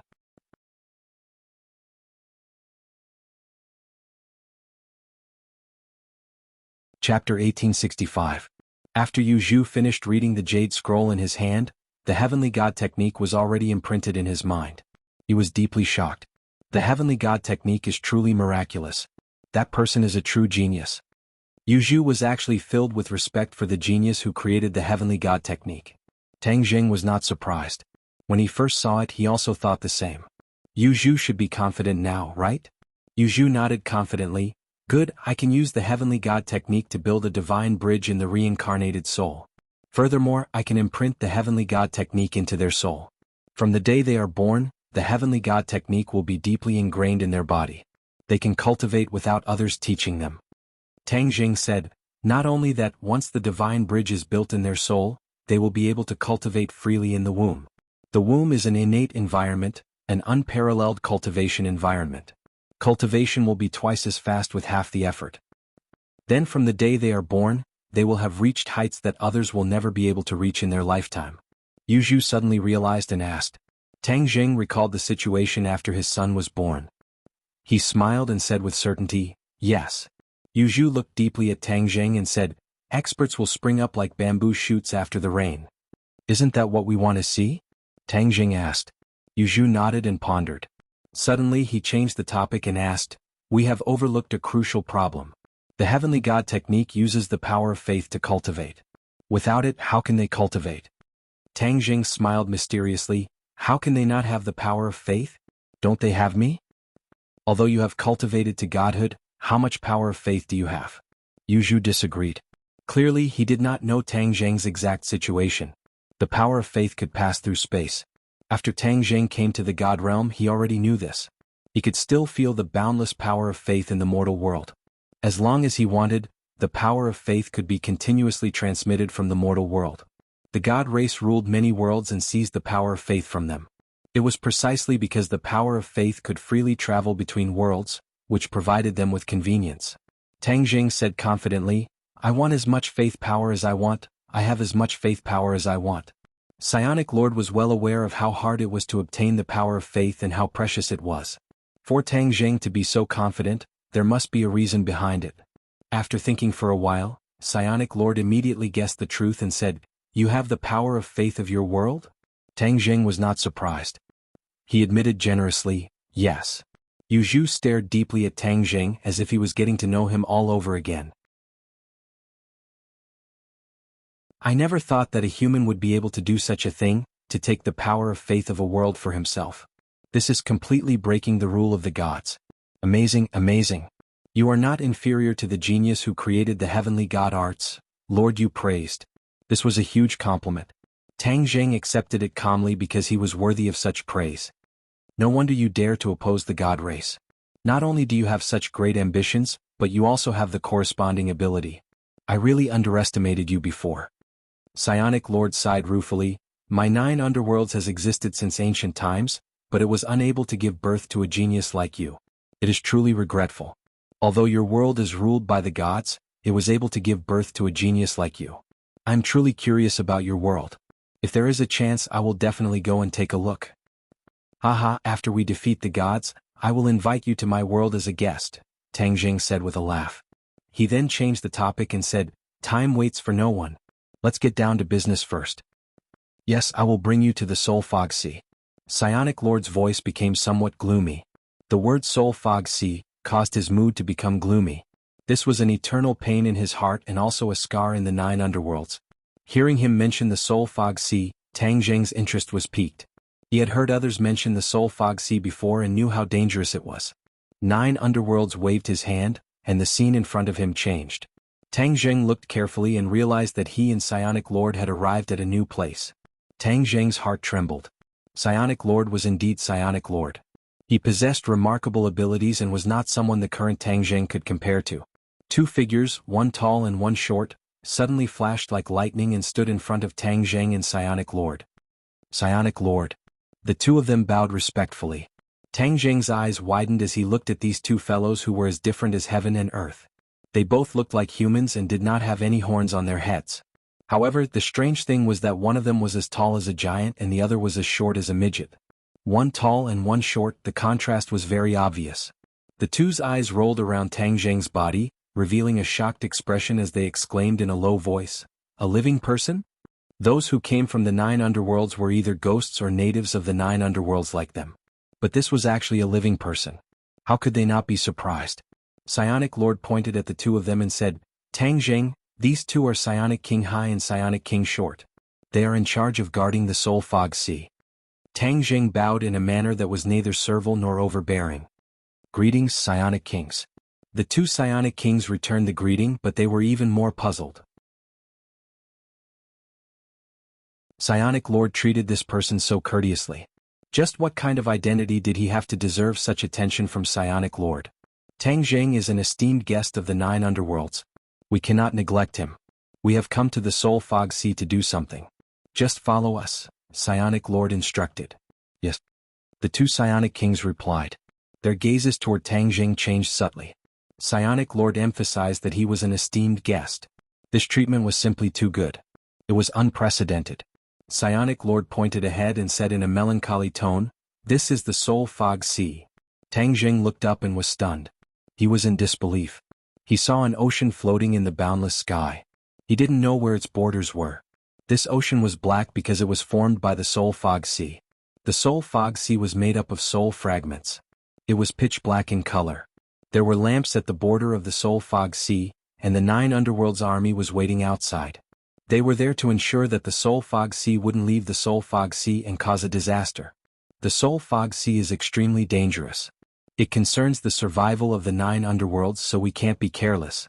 It's precisely because of this that I sent 2 Psionic Kings to guard this place, Psionic Lord explained. Tang Zheng was enlightened. The reincarnation pool only had 1 Psionic King guarding it, while the Soul Fog Sea was guarded by 2 Psionic Kings. This was indeed a big difference.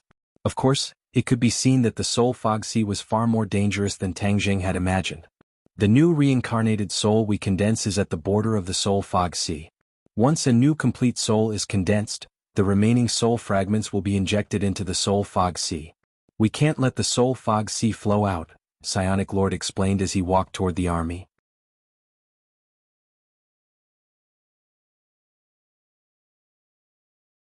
Chapter 1866. Tang Zheng and the Ghost Lord walked up the platform together, attracting the attention of the 9 Gloom Army. When the 9 Gloom Army's gaze landed on Tang Zheng, they were shocked and exclaimed in their hearts, "A living person." Tang Zheng took in the 9 Gloom Army's gazes.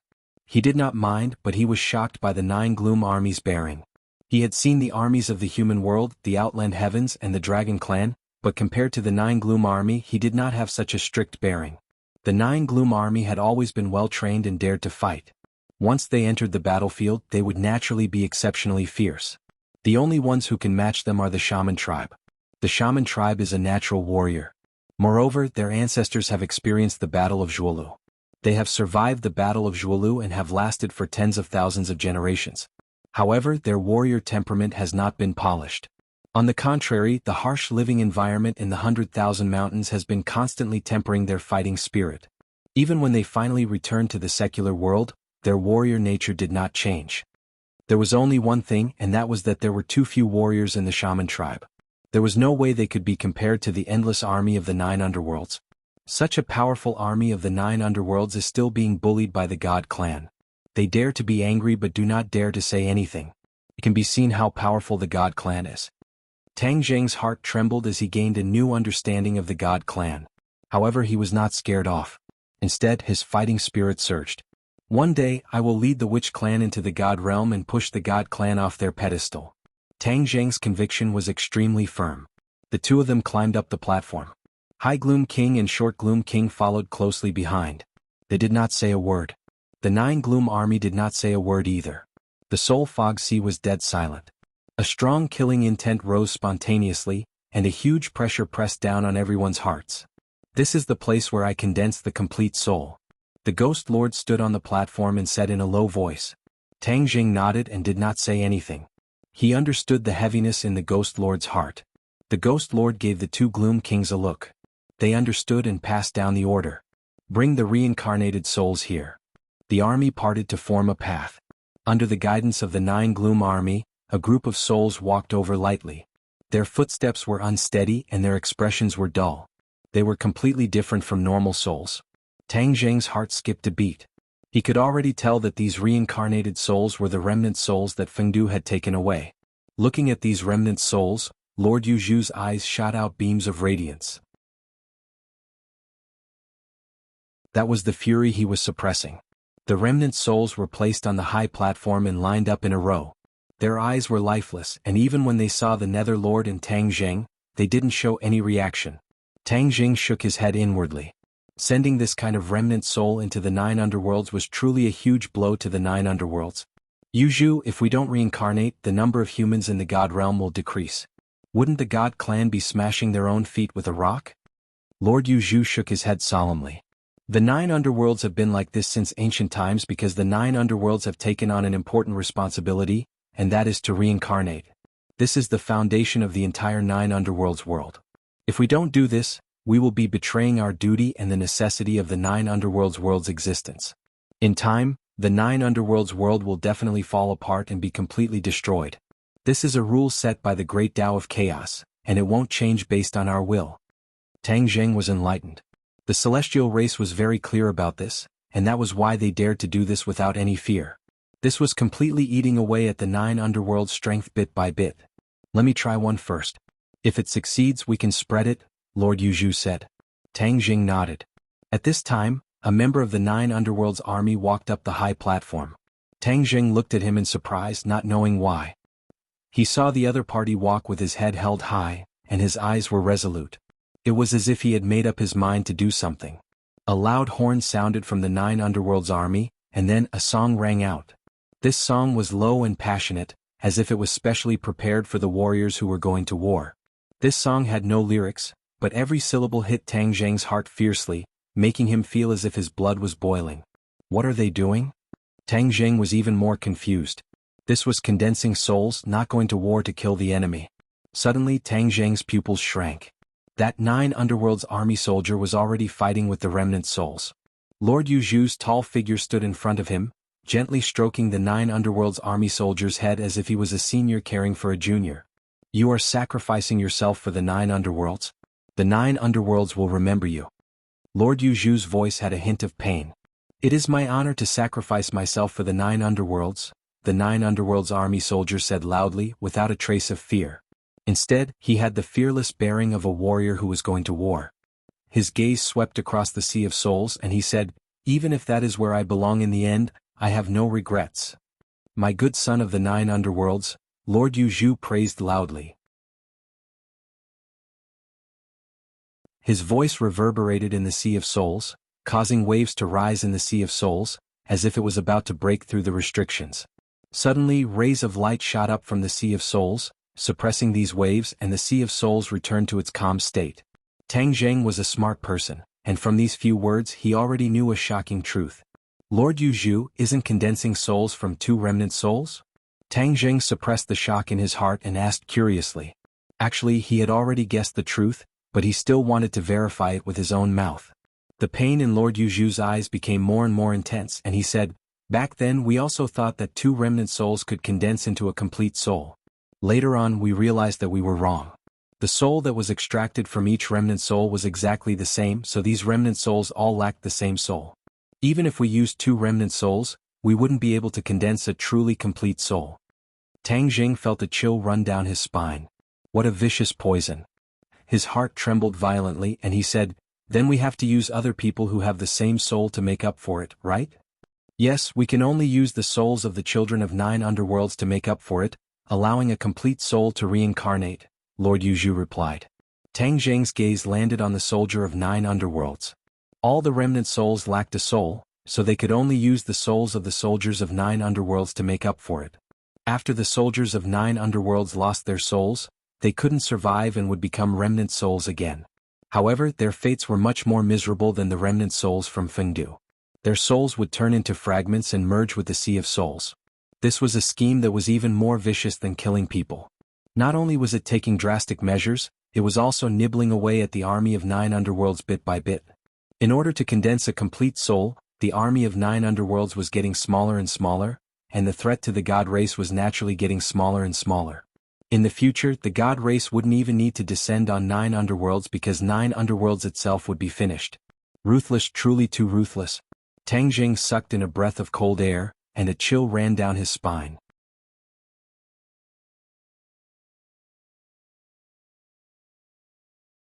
Chapter 1867. When Hades' sovereign saw that Tang Zheng already knew about the huge sacrifice that 9 Nether had made, he didn't say anything else. He silently exchanged glances with the 9 Nether soldiers and shouted, "Gather the souls." The singing from the 9 Nether army became even louder and louder, and a solemn atmosphere arose spontaneously. The remnant souls and the 9 Nether soldiers stood side by side. Hades' sovereign pointed at the stage, and a ray of light rose from the stage, enveloping the remnant souls and the 9 nether soldiers at the same time. A painful howl rang out. This was a part of the 9 nether soldiers' soul being forcefully extracted from his body. Tang Zheng's pupils shrank. Although the ray of light blocked his vision, Tang Zheng could still see everything clearly. He could clearly feel the 9 nether soldiers' pain. This wasn't an ordinary physical pain, but a pain that came from the depths of his soul. His soul was being torn apart bit by bit. Tang Zheng was overwhelmed with shock. After witnessing this painful scene, the 9 nether soldiers didn't retreat. Instead they charged forward wave after wave. This courage was truly admirable. Even with such an army, they still aren't a match for the god race. Just how strong are the god race? Tang Zheng was aghast. He had once killed a member of the god race that had descended to the mortal world, so he subconsciously thought that the god race was only SOSO. The more he understood and felt, the more he understood how strong the god race was. The god race was definitely the strongest enemy he had ever encountered in his life. Fortunately, he wasn't in a hurry to reveal his identity in the god world. Otherwise he would really be in danger. The remnant soul was extracted from the 9 nether soldiers' body. His miserable howls finally stopped, but his body was slowly falling apart. He was already missing a part of his soul. He had become a remnant soul and was about to turn into soul fog. Hades' sovereign looked at him deeply before focusing his attention on the other remnant soul. He controlled the remnant soul and injected it into the remnant soul. At the same time he imprinted the heavenly god technique. When the remnant soul and the remnant soul completely fused, the heavenly god technique was also completely imprinted in the new soul. The 9 nether army was no longer unfamiliar with this. The singing gradually became softer, as though they were sending off their comrades. Suddenly Hades' sovereign shouted, "Tang Zheng, it's your turn." Tang Zheng immediately acted. A surge of power of faith gushed out from his fingertips and entered the new soul. The heavenly god arts activated on its own, using the power of faith to establish a divine bridge. Above the divine bridge, rainbow clouds floated, and traces of faith energy were contained within these rainbow clouds. After a new soul reincarnated, it could use this faith energy to continuously cultivate and advance by leaps and bounds. They were using Tang Zheng's power of faith, which was equivalent to imperceptibly imprinting Tang Zheng's mark on their bodies. In time they would become Tang Zheng's followers and no longer convert to the divine race. This was what Tang Zheng had thought of from the very beginning. This was a pleasant surprise for him, so he was not stingy with his power of faith. The Nether Lord naturally saw through this as well, but he did not stop him. What he cared about was the 9 underworlds. He didn't care who the humans worshipped. Believing in Tang Zheng was better than believing in the Protoss. The new soul opened its eyes and it was no longer in a daze. Instead it was in high spirits. The 9 underworlds army was no stranger to soul assembly, but this time, it was completely different. They looked at the Nether Lord in astonishment, then at Tang Zheng and finally at the new soul. This new soul gave them a strange feeling, and it was poles apart from the previous one. High Netherworld King and Short Netherworld King looked at the Nether Lord in a daze, asking, "Nether Lord, why is there a change in soul assembly? What did he do to the new soul?" An outsider was actually involved in soul assembly, but there was no precedent for this, so they did not understand the meaning of this change. Netherlord said, "I'll tell you later." With that said, he waved his finger, and the light beam that wrapped around the fragmented soul of the 9 underworlds army quickly flew into the soul mist sea. The high platform was right next to the soul fog sea. When the beam of light fell from the high platform, it landed right in the middle of the soul fog sea. When the beam of light wrapped around the remnant soul and fell into the soul fog sea, the soul fog sea immediately rippled. The soul mist sea devoured the light beam from all directions. The light beam shattered and was completely devoured in the blink of an eye. The new soul mist merged into the soul mist sea, causing the soul mist sea to surge violently with an astonishing momentum. Tang Zheng's eyes did not blink as he watched this scene. He was deeply shocked. Netherlord was unperturbed as he pointed at the new soul and said, "You two check if there are any changes in the new soul." High Netherworld King and Short Netherworld King were already unable to restrain themselves and immediately rushed over to check. Gradually their expressions became serious. There's an additional divine bridge in his body. There's also the power of faith on the divine bridge. They looked at Netherlord in a daze, not understanding what was going on. However, when they recalled Tang Zheng's actions during Soul Assembly, they immediately guessed that all of this had something to do with him. Tang Zheng said with a smile, "Fortunately, I didn't disappoint you." Netherlord sighed emotionally, We really succeeded. This divine bridge was created using the heavenly God art created by that human genius in the God realm. As for the power of faith, it was he who poured it into it. This will be a great opportunity for our 9 underworlds to wash away our previous humiliation. After the new soul reincarnates, it can borrow the power of this divine bridge to cultivate and become a god? The 2 netherworld kings asked in disbelief. Netherlord nodded, that's right. From now on, humans in the god realm will also be able to become gods, and the god race will no longer be high and mighty. Their status will be in danger. Haha, the heavens are helping our 9 underworlds. The 2 netherworld kings laughed loudly, feeling proud and elated as the haze in their hearts was swept away. This is the great plan of our 9 underworlds. You must not announce it to the outside world, Netherlord warned sternly. Yes, this subordinate understands. The 2 netherworld kings hesitated for a moment before their expressions changed. They bowed to Tang Zheng without saying a single word, but their meaning was clear. They were grateful to Tang Zheng for what he had done, as he had saved thousands of children of the 9 nether. Just this point alone was enough for Tang Zheng to deserve their great gift. Tang Zheng cupped his hands in return, saying, Everyone, there's no need for this. I also have a great enmity with the god race. We have a common enemy, so it's only right that we help each other and fight against this strong enemy. After a slight pause, he said to Netherlord, Since the experiment is a success, let's continue. Let's strive to make the next reincarnation souls become like this. Netherlord's confidence was greatly boosted as well, and he said, All right. The 2 netherworld kings executed their arts day and night, modifying all the new souls. Because the new remnant souls were injected into the soul fog sea, the waves became even more turbulent. However, they were suppressed by a powerful force and couldn't break free. Many days later, Tang Zheng and Netherlord finally finished modifying the next batch of reincarnated souls. They looked at each other and smiled, feeling extremely carefree. Netherlord said with yearning, I can't wait to see the changes in the human world after the reincarnation. It will definitely be very lively. Tang Zheng smiled. I've been in 9 underworlds for a long time. I'm going to leave so I can help you take a look at the scene after these new souls reincarnate.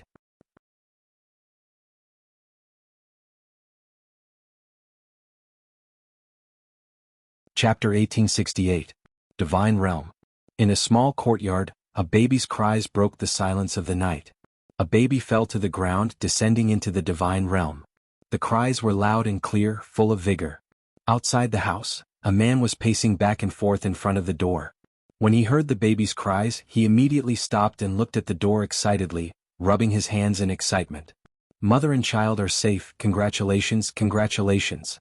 A midwife walked out with the baby in her arms and congratulated, but her expression was a little strange. When she came in front of the man with the baby, she hesitated to speak. Quick, let me see. The man didn't notice her strange expression and impatiently took the baby, saying, It's a son.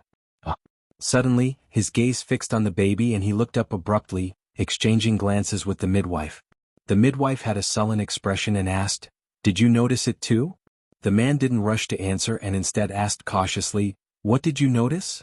This child is very different from other children. He already had cultivation at birth. This is something that was brought out from his mother's womb. He is a genius. The midwife gradually became excited. She had delivered countless babies in her life, but this was the first baby to be born with a cultivation base from the mother's womb. If this wasn't a genius, then what was? A genius? The man muttered to himself. Suddenly, as if he had just woken up from a dream, he was wild with joy and laughed loudly. Ha, a genius, my son is a genius. Tang Zheng stood on the wall and looked at this scene with a satisfied smile. The people in the courtyard didn't notice him at all. Only the newborn baby opened his hazy eyes and looked in his direction. Ghost Lord, our plan succeeded. He jumped down the wall and silently walked through the streets. This night, many babies were crying out and countless families were crying out in surprise. Geniuses were born like bamboo shoots after the rain, and normal people didn't notice this strange event at all. Because, that night, another matter attracted everyone's attention. This city seemed to be boiling with excitement. Tang Zheng heard the sounds of fighting coming from the city gate from afar. He raised his head in surprise. He could faintly see the light of a transcendent artifact coming from the city gate. That was the sign of people fighting. There were people fighting at the city gate. Tang Zheng's heart skipped a beat, and he quickly came to the city gate. He saw a lot of people fighting together. To be more precise, it was a large group of experts besieging a few people. These people were standing on the city wall.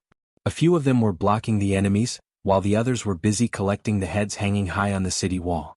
When Tang Jing first entered the city, he was also attracted by these heads.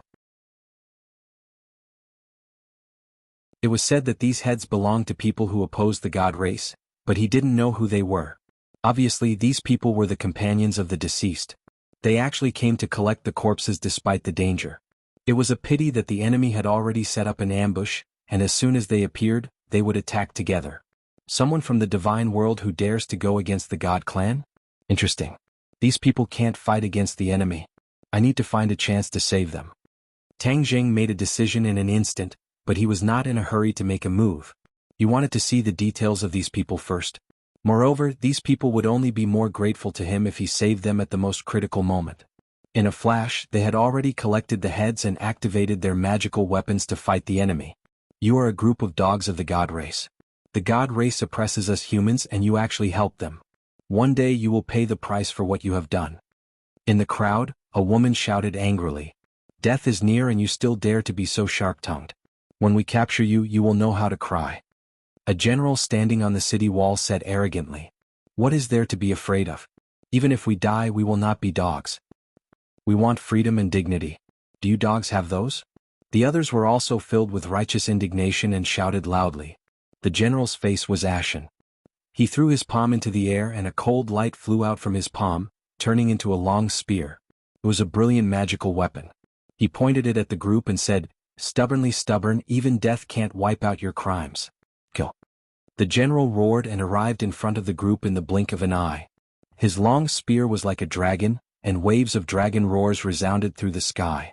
The few people reacted in a panic. They activated their magical weapons and rays of light filled the sky, turning the city gate into daytime.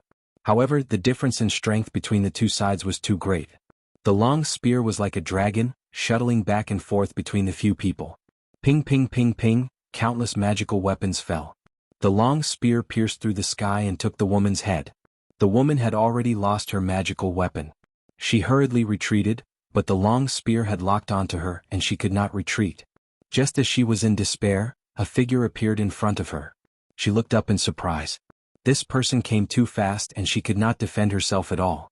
She saw this person stretch out a finger and gently point at the long spear.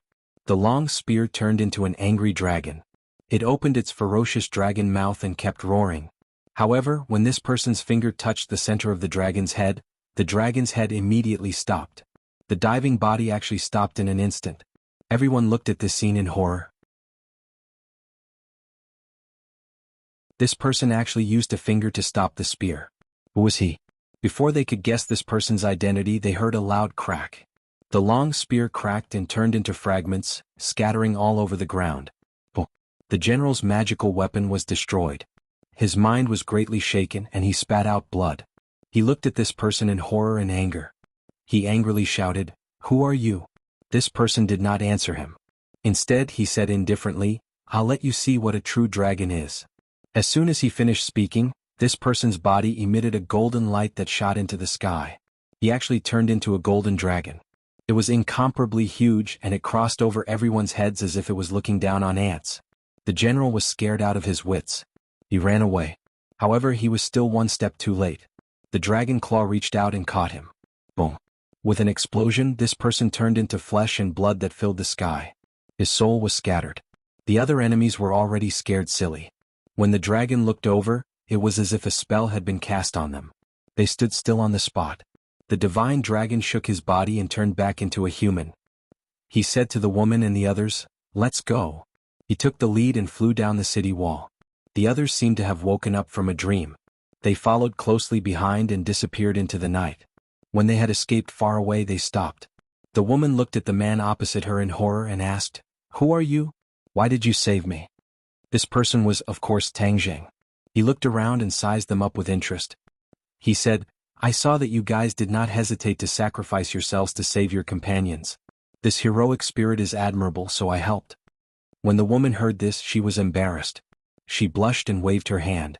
"How is this heroic spirit? It was just a small matter. Those who died are the heroes. They fought for humanity. It's a pity that there are too many ignorant people in this world. They help the evildoers and harm their own people."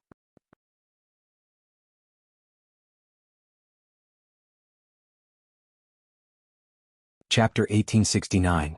The woman and the others stared at Tang Zheng with burning eyes, anticipating Tang Zheng's answer.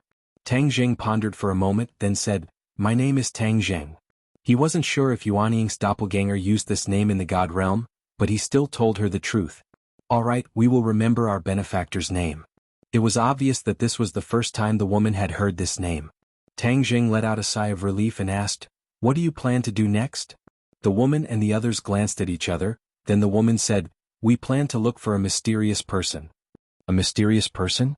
Tang Zheng raised an eyebrow and asked curiously.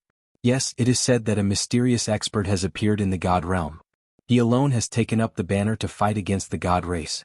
There are already many rumors about him in many places. He is a role model for us humans who are dissatisfied with the oppression of the god race.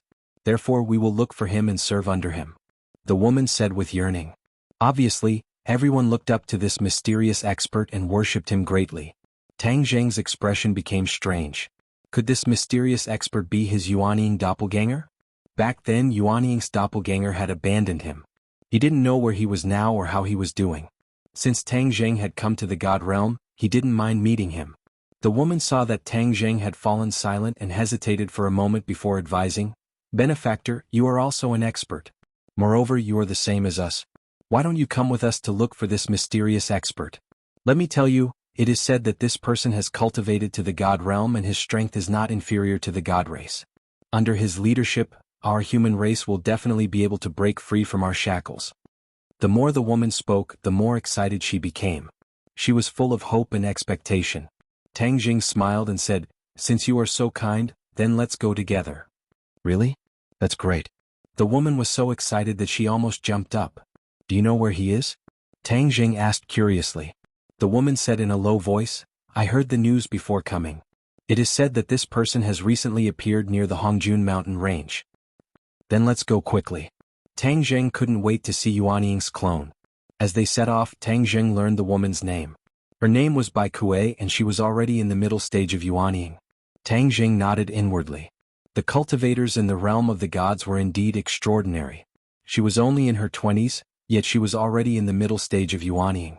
How many cultivators in the mortal world could only reach this stage in their lifetime? Of course that was in the past. Now the world had undergone earth-shaking changes. Yuanying and even higher-level cultivators were popping up like bamboo shoots after the rain. Bai Luo looked at Tang Zheng curiously and asked, "You defeated the enemy so easily, you must be at the Mahayana realm, right?" Tang Zheng smiled and declined to comment. He couldn't possibly say that he had already cultivated to become a god. That would be suspected of boasting. Besides, he didn't want to scare these people. However, Bai Luo misunderstood and thought that she had guessed correctly. She said excitedly, "You're so young, yet you've already cultivated to the Mahayana realm. You're too amazing. I want to learn from you. I hope you won't be stingy with your guidance along the way." Tang Zheng said casually, "Let's discuss it together." Along the way, everyone asked Tang Zheng for guidance on their cultivation. They all felt enlightened and their cultivations rapidly increased. Bai Luo excitedly told Tang Zheng that she had faintly touched the threshold of the deity transformation realm. She would definitely be able to cross this threshold in the future. In short, both sides had gained something. Tang Zheng also learned a lot of information about the realm of the gods from them. There were many cities in the realm of the gods, and each city had a city lord who ruled the realm of the gods on behalf of the gods. Everyone in the realm of the gods was a cultivator with different levels of strength. The cultivation of each city lord was also different. The highest was in the sage realm, but the lowest was in the Mahayana realm. There were no sects in the realm of the gods, and it was all ruled by large cities. There were also villages and small towns outside the cities, but they couldn't be compared to the cities. The Hongjun mountain range was located in the northern part of the realm of the gods. It was a place of extreme cold and normal humans wouldn't go there. However, it wasn't completely uninhabited. For cultivators who cultivated ice and snow, the Hongjun mountain range was an excellent place. Bai Luo inadvertently revealed something that attracted Tang Zheng's interest. It turned out that there were temples and altars built in every city, where the gods were enshrined and worshipped by the people. If I knew there were temples, I would have gone to the city to investigate and see how the gods absorbed the power of faith from humans. Without a doubt, these temples and altars were for the purpose of absorbing the power of faith. He was doing the same in the human world. When humans worshipped the temples, their sense of belonging to the gods would become even stronger. They would contribute even more power of faith, and the gods' rule would become even more firm. If there's a chance, I must go take a look at the temples. Tang Jing made up his mind. A few days later, the group finally arrived at the Hongjun mountain range. They saw that the mountain range was covered in white snow, and they couldn't see the end of it at a glance. However, there was a tall peak at the heart of the Hongjun mountain range, and it towered over the other mountain ranges. The cold wind was biting cold and it whistled loudly. The cold wind was like a knife, causing pain to one's face. If it was a normal person, they wouldn't be able to live here. Only cultivators can withstand such a harsh environment. Bai Luo said, "Let's find someone to inquire about the whereabouts of that mysterious expert. Since there are rumors that he appeared in the Hongjun mountain range, the people here must have heard about it. Perhaps they know where he is." Tang Jing nodded. "Let's go with your suggestion." Bai Luo looked around. It was desolate and barren, and there wasn't even the slightest bit of vegetation. In such a cold place no trees could grow. "It's just that I don't know where there are people," Bai Luo said resentfully. Tang Jing looked up and narrowed his eyes. He pointed in the direction of the main peak and said, "Let's go that way and try our luck." Bai Luo helplessly said, "All right. However, we definitely can't go to the main peak. It's an extremely cold place and anyone who goes there will freeze to death." Tang Jing said in surprise, "Oh, is it that powerful?" Bai Luo nodded seriously. "I once heard that a Sage Realm expert went to the main peak and never came back down. In other words, even a Sage Realm expert had lost his life on the main peak, so a Mahayana Realm cultivator like him shouldn't take the risk." Tang Jing didn't explain any further and walked towards the main peak with the others. Someone's been here before." Bai Luo found some clues and shouted in pleasant surprise, "Tang Jing, your luck is too good. You just randomly pointed in a direction and you guessed it right." Tang Jing laughed involuntarily. How could he have guessed it blindly? He had truly sensed the aura of humans in this area. "Then let's hurry up and find them," Tang Jing said. "Yes, you can count on me." Bai Luo's figure flickered, and she turned into a specter, quickly moving through the area. Behind her, the wind and snow danced in the air like snow fairies.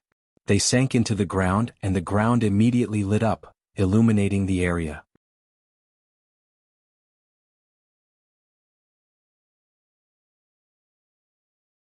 Chapter 1870. A few shouts came from the ground. The snow spirits that had sunk into the ground flew out and exploded in the air with a few bangs. Bai Luo panicked and hurriedly explained, "Senior, I didn't mean to disturb your cultivation. I just have some questions." Whoosh whoosh whoosh. Several figures drilled out from the ground. Tang Jing looked at them in surprise. They were as tall as children and only half as tall as an adult. They were true dwarves. Their expressions were unfriendly as they glared at Bai Luo and said, "Where did you come from? You dare trespass into the Hongjun mountain range. Aren't you afraid of death?" Bai Luo looked at them in surprise and cried out, "You're from the Earth Traveler race?" "Earth Traveler race?" Tang Jing looked at them in surprise. He had never heard of this race before, but he didn't say anything and only watched in silence. "Hey, you're quite knowledgeable. You actually know about the Earth Traveler race. The Hongjun mountain range is extremely cold. Normal people can't live here for long periods of time. Only we Earth Traveler race can live underground without fear of the cold," said one of the muscular Earth Traveler race members. Tang Jing was shocked. This race actually lived underground. It was truly inconceivable. Bai Luo and the others weren't surprised at all. "Senior's words are reasonable. We just came to the Hongjun mountain range to ask for some information. That's why we disturbed you." The Earth Traveler snorted heavily as a white mist came out of his nostrils. It quickly condensed in the air and turned into an ice crystal. "I hate people like you the most. You don't know the immensity of heaven and earth. You came to the Hongjun mountain range and disturbed our cultivation. We don't welcome you." The Earth Traveler waved his hand impatiently. Bai Luo bit her lips and said respectfully, "Seniors of the Earth Traveler race, we have important matters to attend to. We have no choice but to come here. Please forgive us." The leader of the Earth Traveler race said, "If you want to ask for information, that's fine. Stay and be my wife and I'll tell you." "Ah." The other Earth Travelers also laughed. Bai Luo blushed. "Seniors, I'm only looking for information. Please don't make fun of me." "I'm not making fun of you. I'm being sincere. I, Sun Dezhuang, am the most powerful warrior of the Earthen Traveler's younger generation. I'm at the age of marriage and I'm planning to get married. How would I have the time to joke with you?" Sun Dazhuang's face was solemn as he spoke with certainty. He did not seem to be joking at all. Bai Luo stared at him blankly. She opened her mouth but didn't know what to say. Dazhuang is right. You're at the age of marrying a wife and having children. You don't have the time to joke around with all of you. There's nothing in this Hongjun mountain range that we, the Earth Traveler race, don't know. You found the right person to ask for information. The other Earth Traveler race chimed in one after another. Bai Luo's face flushed red. She had volunteered herself, but now she was faced with such a difficult problem. She hadn't been able to obtain any information at all. She lowered her head in shame and glanced at Tang Zheng. Seeing that he was unmoved, she became even more anxious. Tang Zheng has already helped us so much. We can't possibly trouble him for everything. If that's the case, what value do we have? Therefore, I must succeed in this matter. Bai Luo silently thought to herself. She took a deep breath and gathered her courage. I'm not here to get married, so I can't agree to this condition of yours. If you want something else, I'll do my best to satisfy you. Sun Dazhuang curled his lips and swept his gaze over them. I don't have any other conditions. If you don't agree, then forget it. Let's go back and cultivate. Sun Dazhuang looked like he was about to return underground. Bai Luo opened her mouth anxiously while the others were dumbfounded. There was nothing they could do.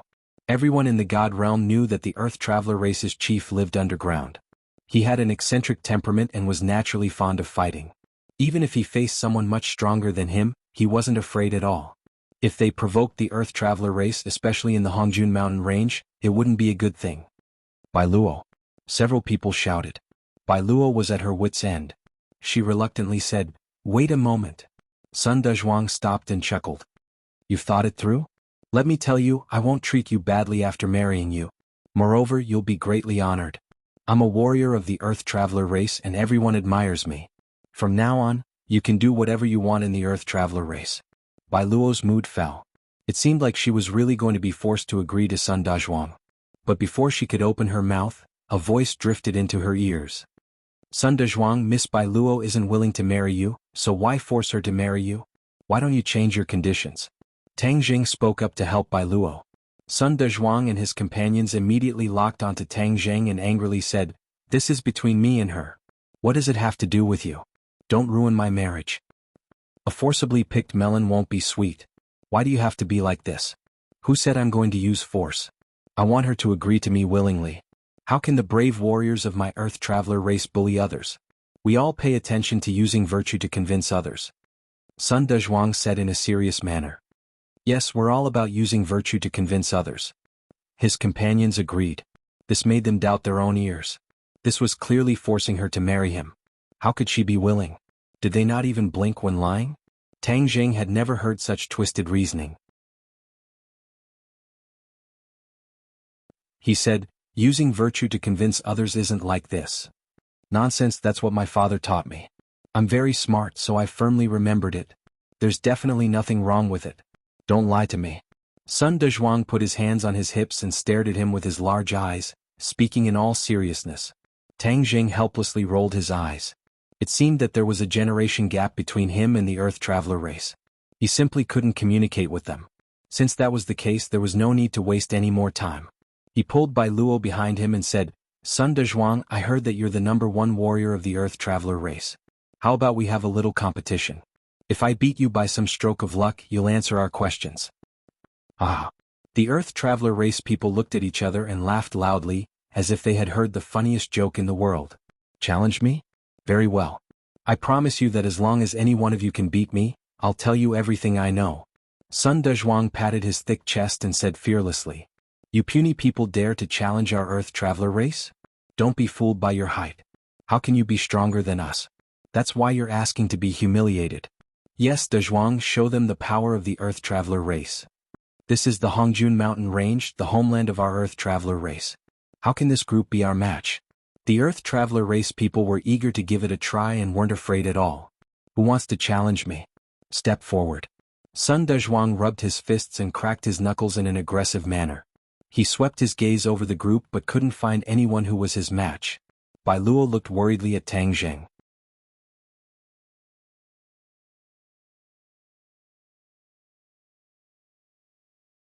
Chapter 1871. I'll do it. Tang Jing smiled mysteriously as he stepped forward. Bai Luo's eyes shone with excitement. They didn't have absolute confidence in winning, but with Tang Jing taking action, it would be a piece of cake. Sun Dezhuang raised his eyes. There was a large difference in height between him and Tang Jing, but his aura was not weak at all. He sized up Tang Jing from head to toe and said, "Who are you?" "I, Sun Dezhuang, will not exchange blows with a nameless person." Tang Jing smiled, "You can ask me after you win." Sun Dezhuang was enraged. "In this Hongjun mountain range, other than me, Sun Dezhuang, you're the first one who dares to be so arrogant. Fine, I'll make an exception and beat you until you're looking for your teeth on the ground. Then I'll make you worship me as your master." As soon as he finished speaking, Sun Dezhuang's fist flew over, the sound of wind and thunder faintly echoing in the air. That fist grew larger and larger until it was the size of a boulder in front of Tang Jing. Boom! The sound of wind and thunder filled the air. "Fall for me!" Sun Dezhuang roared, but his fist suddenly stopped, unable to move forward as if it was blocked by an irresistible force. Sun Dezhuang staggered and almost fell to the ground. The others saw all of this and clearly saw Tang Jing calmly extend his right hand and lightly press down on that boulder-like fist. The fist's attack came to an abrupt stop. Bai Luo and the others excitedly clenched their fists, looking at Tang Jing with eyes full of worship. Sun Dezhuang made a sound of surprise. "You have some skill, but it's not enough." As soon as he finished speaking, Sun Dezhuang disappeared and drilled back into the ground. Tang Jing lowered his head and swept his gaze over, but he couldn't find any clues. The other Earth travelers revealed excited expressions and whispered, "Dezhuang is going to use his ultimate move." "That's right, this person definitely won't be able to receive it. That's a must." Bai Luo and the others' expressions stiffened, their hearts in turmoil as they began to worry. Tang Jing was calm and collected, but he was a bit curious as to what kind of ultimate move this Sun Dezhuang could use. After coming to the divine realm, he hadn't seen many people and hadn't seen many divine abilities. He was looking forward to meeting the Earth Traveler tribe. It was his first time meeting a tribe that lived underground. Suddenly Tang Jing sensed something and lowered his head to look. A hand appeared at his feet, fiercely grabbing Tang Jing's ankle and fiercely pulling him down. Half of Tang Jing's body was dragged into the hard frozen ground, leaving only half of his body exposed. The Earth Traveler's excitement grew. He widened his eyes as if he was waiting for a good show. Of course, Tang Jing could have broken free, but he didn't do so. Instead, he quietly waited for the coming ultimate move. "Haha, you dare to challenge me, Sun Dezhuang? I'll beat you until your mother can't recognize you." Sun Dezhuang's wild laughter came from underground. Boom, boom. The frozen earth on the ground moved and turned into a giant hammer. The frozen earth was suffused with cold light as it whistled down. Bang! It smashed heavily onto Tang Jing's head. With a loud explosion, the giant hammer was torn to pieces. Sun Dezhuang's cry of surprise came from underground. Tang Jing actually broke his attack again. This was beyond his expectations. However, in the next second, rumbling sounds came from underground. The ground around Tang Jing rose high, as if waves had appeared on the ground.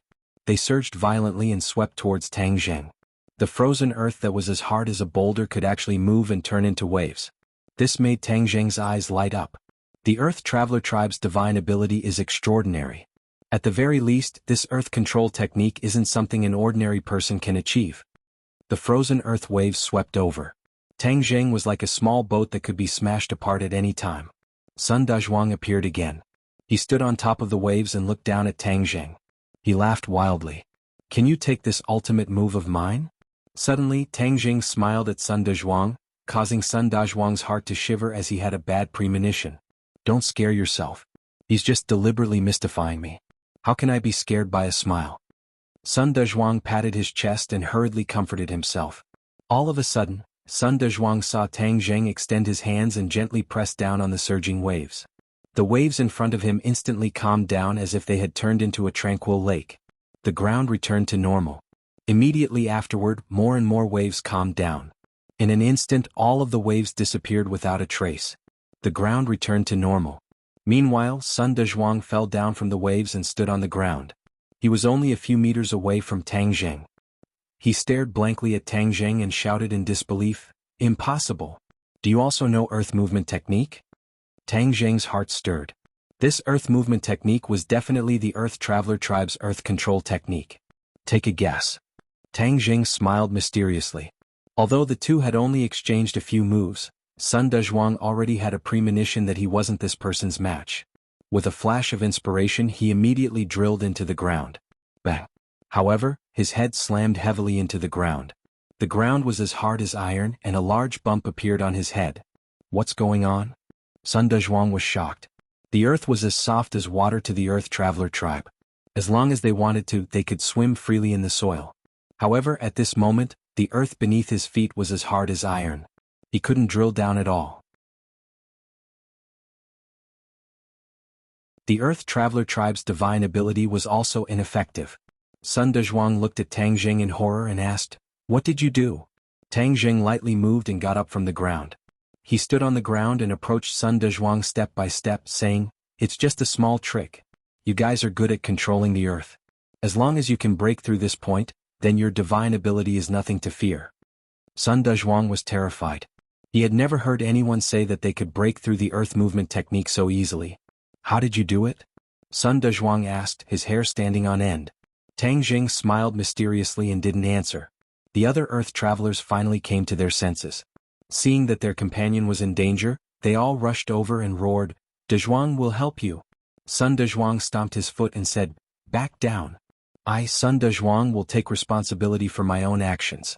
I've lost, so why should I need you guys to regain my face? Kill me if you want." After saying that, he raised his neck, showing a fearless posture of waiting to be killed. "You've got some guts," Tang Jing praised. "Of course, I'm the #1 warrior of the Earth Traveler tribe. How could I let the Earth Traveler's prestige fall?" Sun Dezhuang said proudly. However, his heroic appearance didn't last long. He said with a sullen expression, "It's a pity that I, Sun Dezhuang, am going to die like this before I get married." He looked at Bai Luo with reluctance. Bai Luo couldn't bear to see him like this and said, "Tang Jing, can you not kill him? He doesn't seem that bad." "Of course I'm not bad. I'm a warrior of the Earth Traveler tribe. I'm a good person." Sun Dezhuang hurriedly expressed his stance. "You care so much about me. As expected, you're someone I, Sun Dezhuang, like." Bai Luo's face turned red and she said angrily, "Don't talk nonsense." "Ah." Tang Jing laughed loudly. "Sun Dezhuang, I can spare you if you answer Bai Luo's question honestly."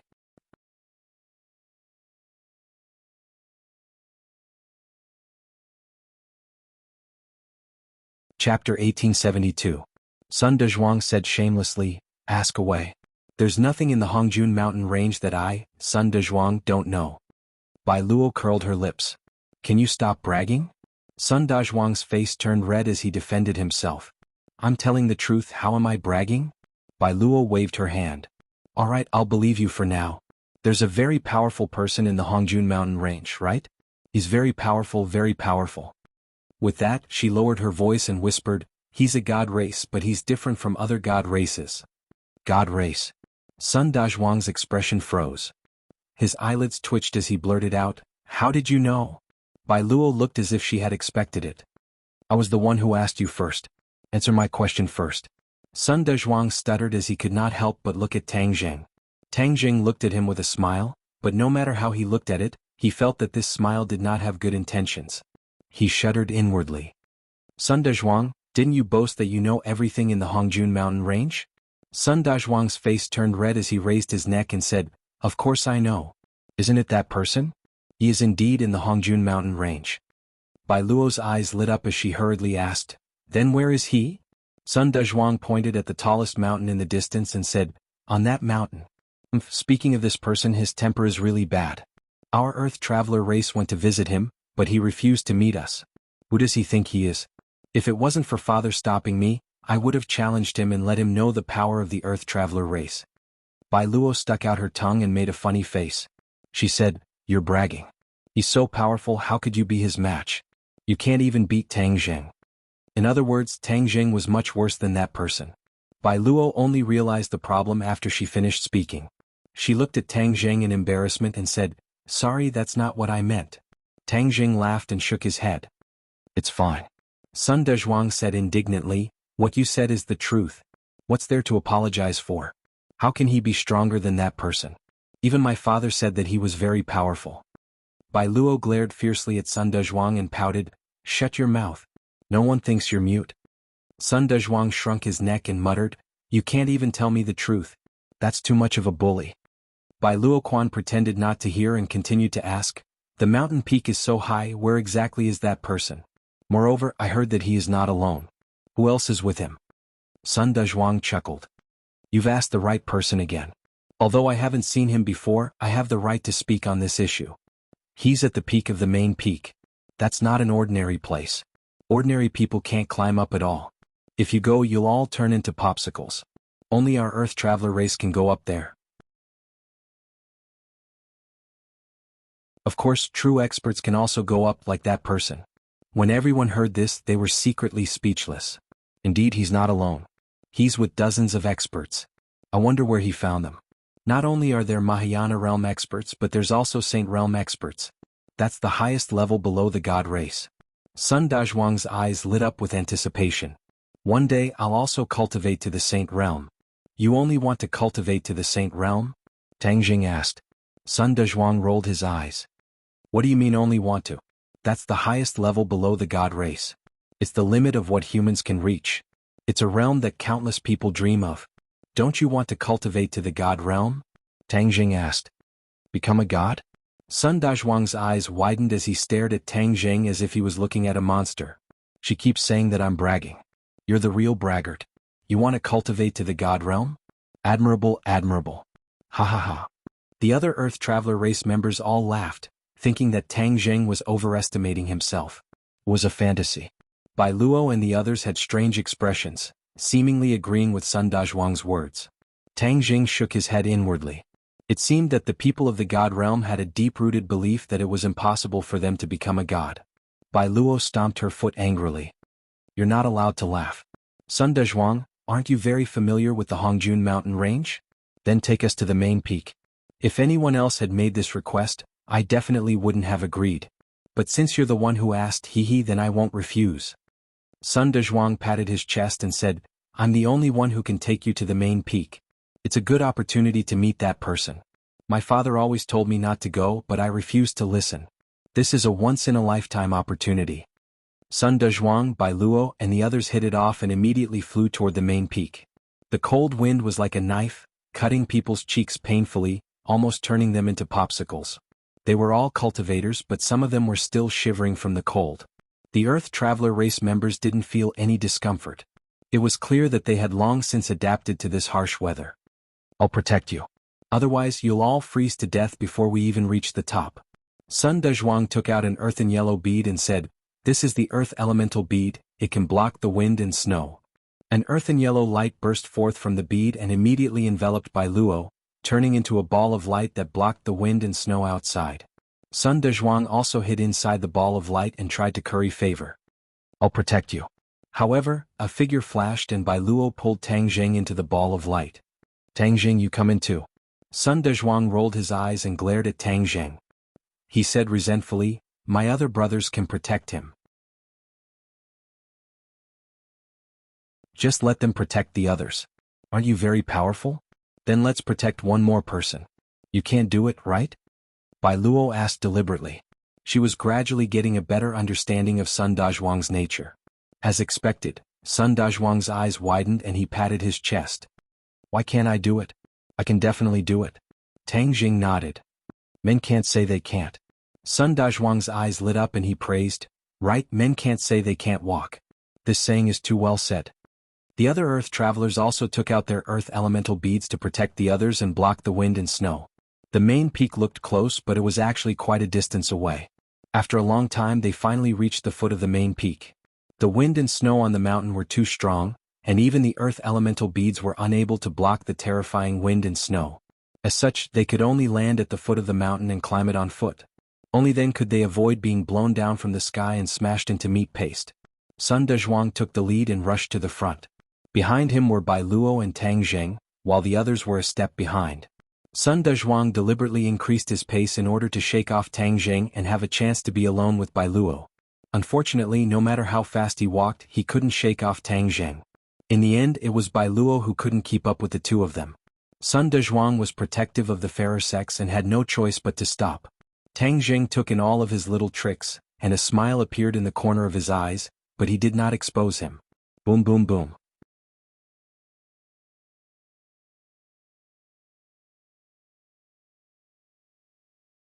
Chapter 1873.